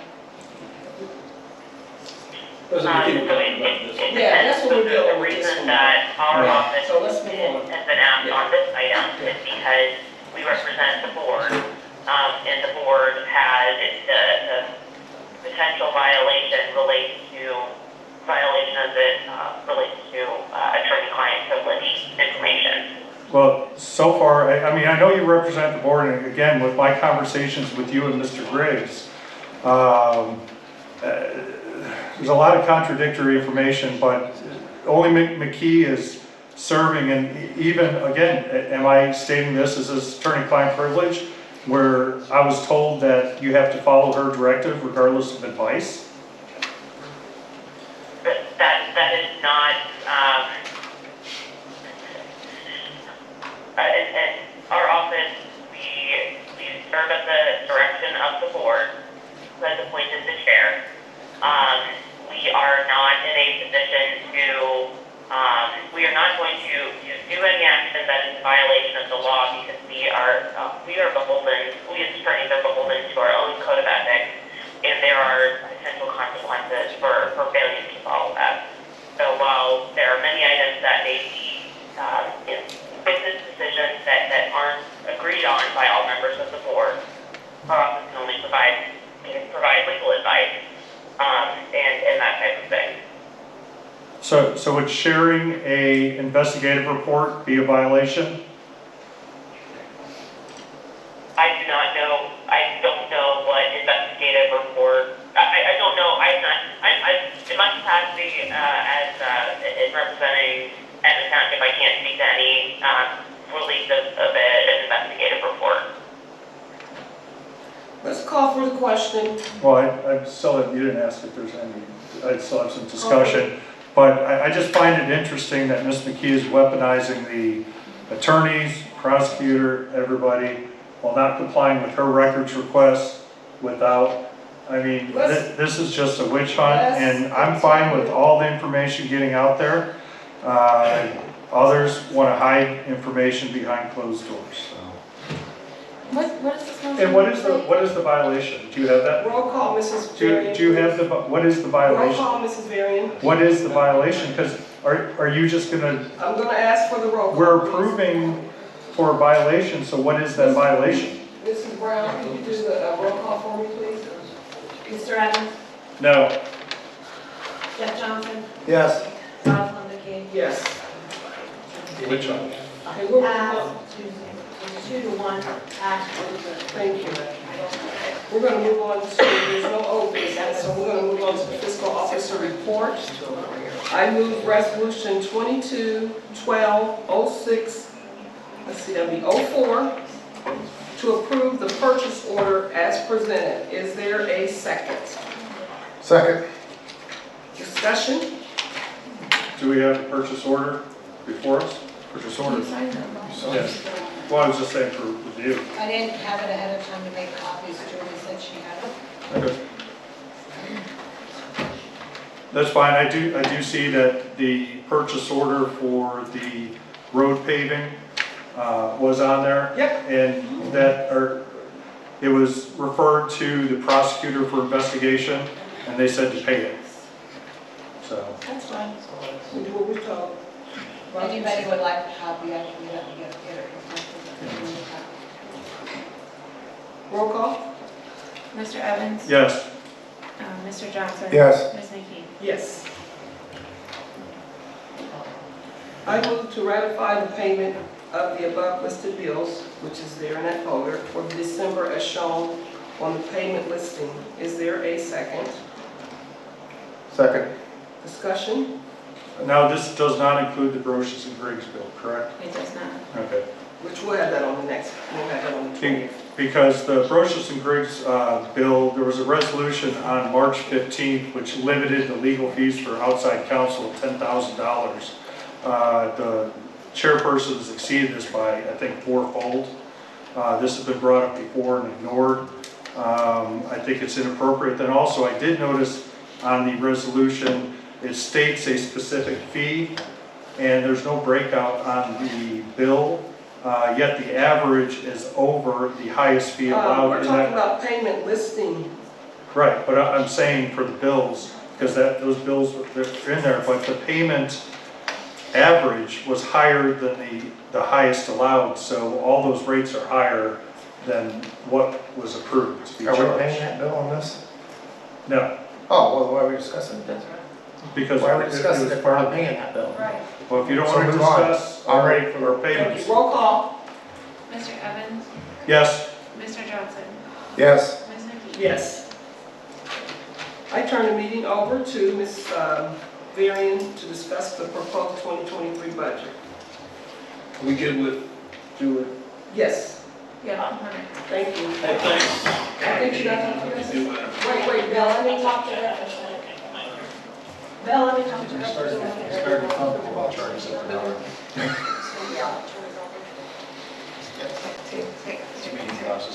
You can proceed, we don't need to say this.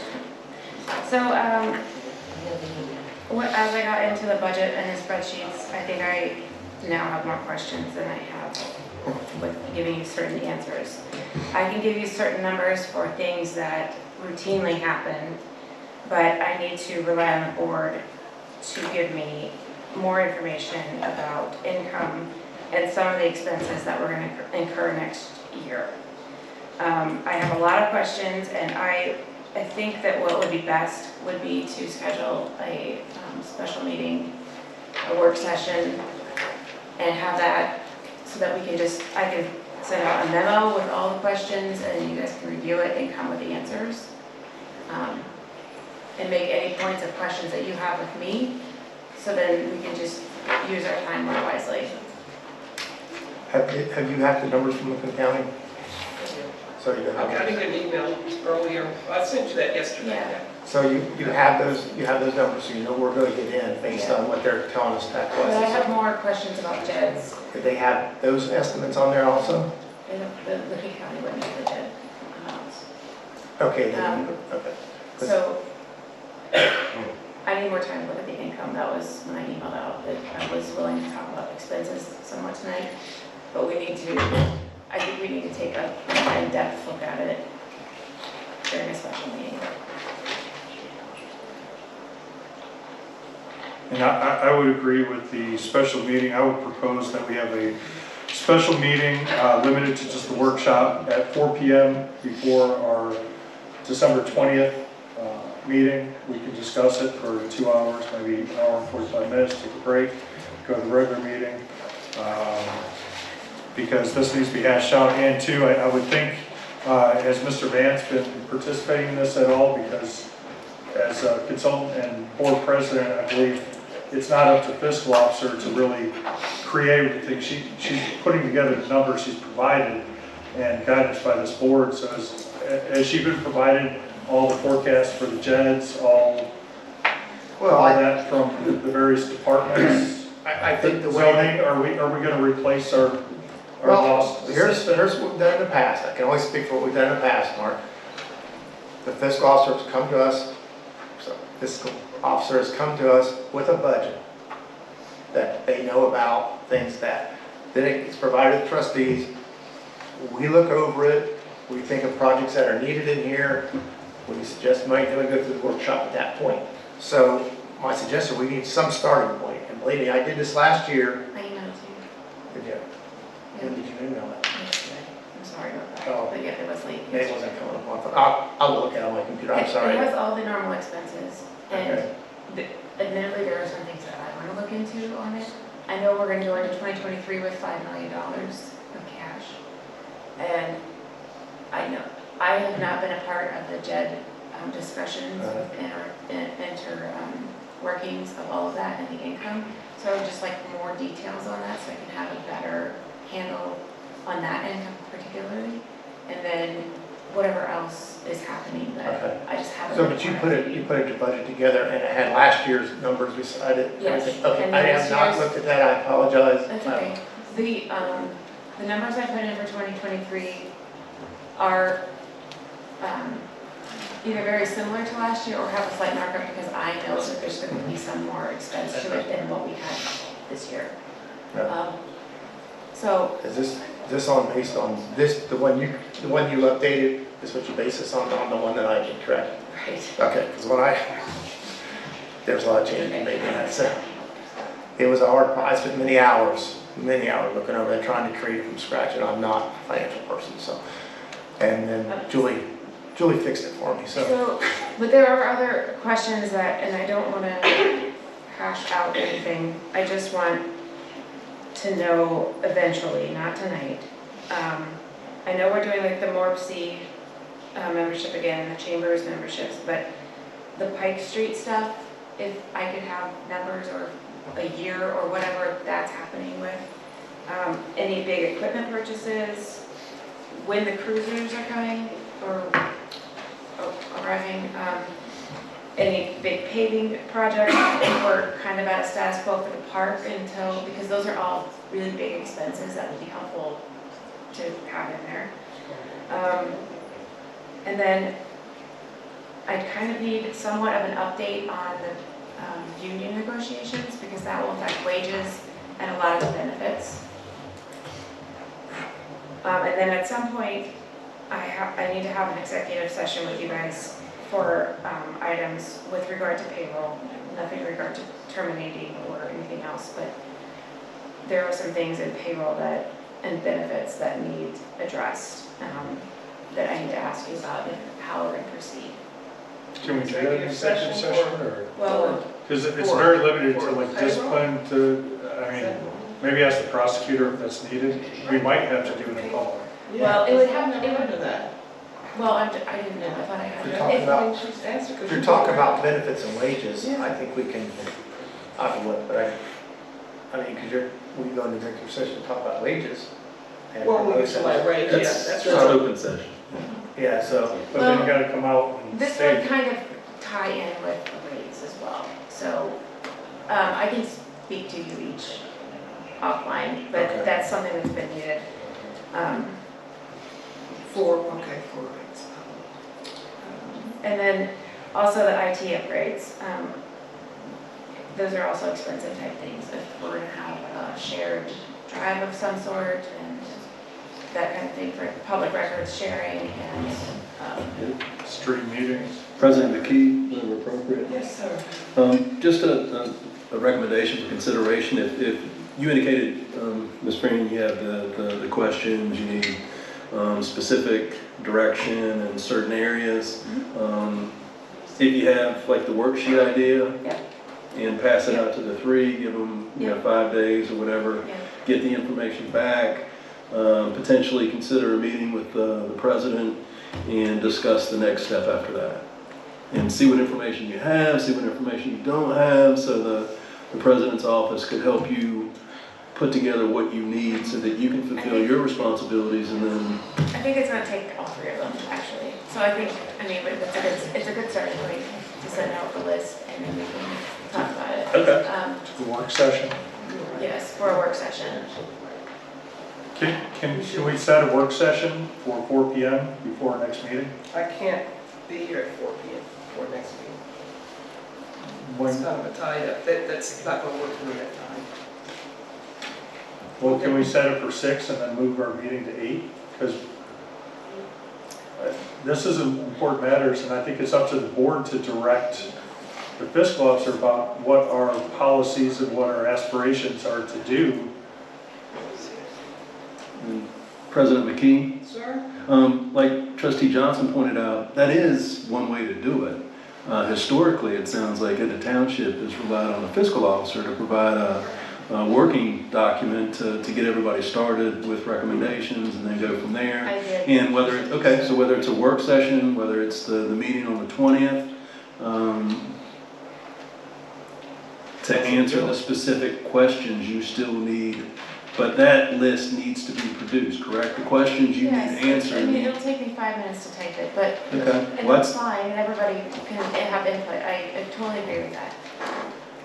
I need more insight into some of the items on my list that are just beyond, like, them responding to me in an email. So some things we just need to talk about. And then there needs to be some information gathering that's brought to me on regards to income. Well, I would say identify the specific questions, identify the specific needs, and get that information to the 3 trustees and whoever I can help. We've always done it in open meeting. Yeah, And I that's how we think always that's the best way we should do it. Instead of a work session, we just always did it in an open meeting, and then the trustees had input already lined up, and then they would input and discuss. But I think that's the best way. I would just say that what's been done, I know it's been shared before that there were a lot of discussions outside the meetings, and that was just determined in the meeting. So we don't, following the law, we can't do that. This is an important matter that we should devote an hour and a half discussions with outside the meeting. January 18th, you said Julie, I can do that? We'll do it No, the way- but what I'm saying is, us as a board, we need road equipment. And I've been asking for it, is the board not gonna authorize having the JEDD pay for it, so it's no cost, or should that be in the budget for all that equipment? We need that equipment, How about like we include other wish stuff. lists Let's on do it the way this? Jeff said. That's the Can way we you've been doing it. include like a You used wish to do it list that of, way. I mean, we're doing, we're Send the looking at list, next year yeah, send the anyway. list and take it up on the 20th. I mean, nobody's saying they're not gonna take it up on the 20th. Yeah, Full-time administrator, to all that kind of stuff. put it in there. Put it in there. Okay. Yeah, it's a new year. Put it in there. So that's all I have.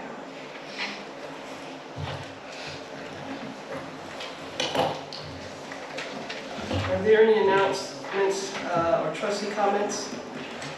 Yes, the one announcement, and I'm not sure if the board's gonna move forward with this or not, but Mark Van Buren, trustee for Harrison Township, and I have been very concerned about the direction of the Southwest Licking Community Water and Sewer District with their expansion, especially doing it possibly on the backs of our current residents. They've been paying that debt elimination fee for quite a while. There's no plan for surcharges to the customers outside the district, which Pataskala does to particularly Beachwood Trails. So he said he's talked to board members and said that people were on board for January 5th special meeting with us, Pataskala, Southwest Licking, and Harrison Township to discuss this. And I think if we're moving forward with that, let's announce it and let the public know, and that we can plan. I hope that we can be there as a board, because we have to make this a special meeting, just like when they came here and we had a joint meeting, it would be the same thing, but it's at the Pataskala Police Station, January 5th, 7 p.m. And I don't understand why this board, if we're gonna move forward, why don't we announce that special meeting now? And then additionally, there's a lot of the public comments that, I don't have time because I'm limited to 3 minutes here, but Skinnell, the light, sound stuff, that's a quality of life issue that I've been fighting to protect for years now and continuing to fight against a lot of opposition. I wish this board could work together. Unfortunately, some have chosen not to. I hope that can change soon on its own without any kind of litigation or that. But it's just disappointing to see us falling behind because I've heard from surrounding entities that developers that are coming in will not even touch land that touches Etna. They don't want anything to do with us. And we need good development, like that corporate park, we need good development, but not 50-foot buildings, a couple hundred feet from the street. We can have good development, but it's got to be planned, and we're falling further and further behind. I've got so many issues that have just fallen into the black hole that will not be discussed, and it's not a benefit to the residents. And we need to move forward. We've got a new year coming. I would encourage this board to work together for the betterment of our residents. Okay, thank you, Mark. Appreciate that. I just want to make it clear that I met with a trustee in a township next to us, and also met with our appointed water board representative after that meeting. The water board has not signed on to have this meeting on January 5th. That would be a special meeting.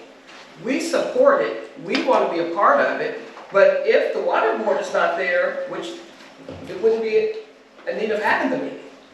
So I just want to make that clear, that I talked to other trustees that's trying to make this meeting happen, but the water board is not on board for the meeting. So since they're not on board, the meeting won't happen.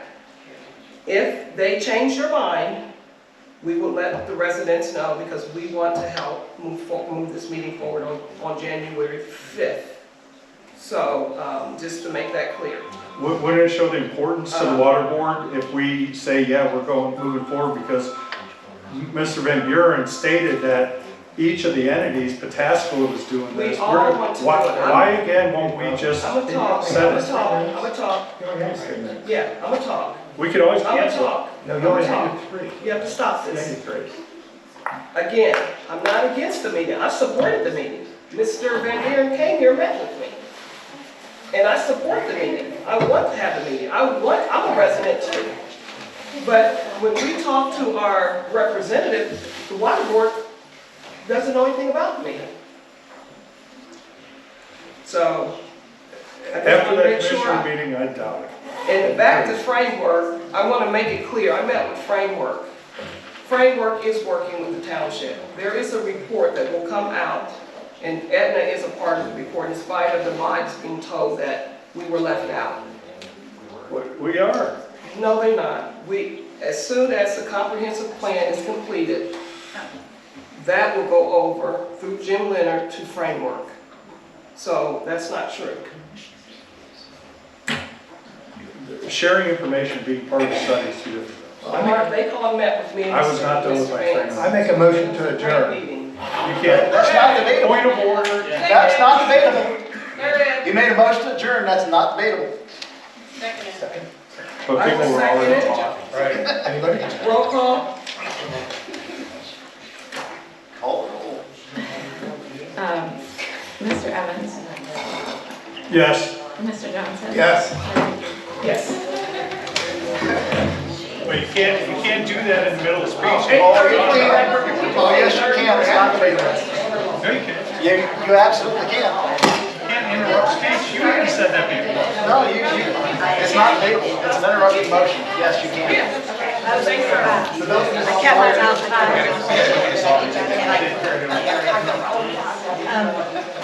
After you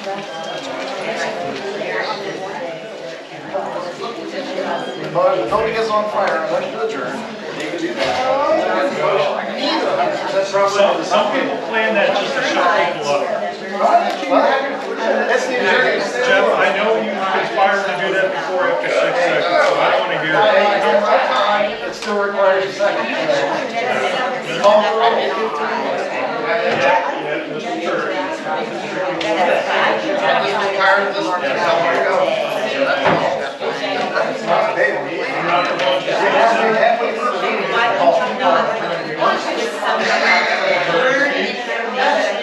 Robert's rules says you can't call the question or adjourn.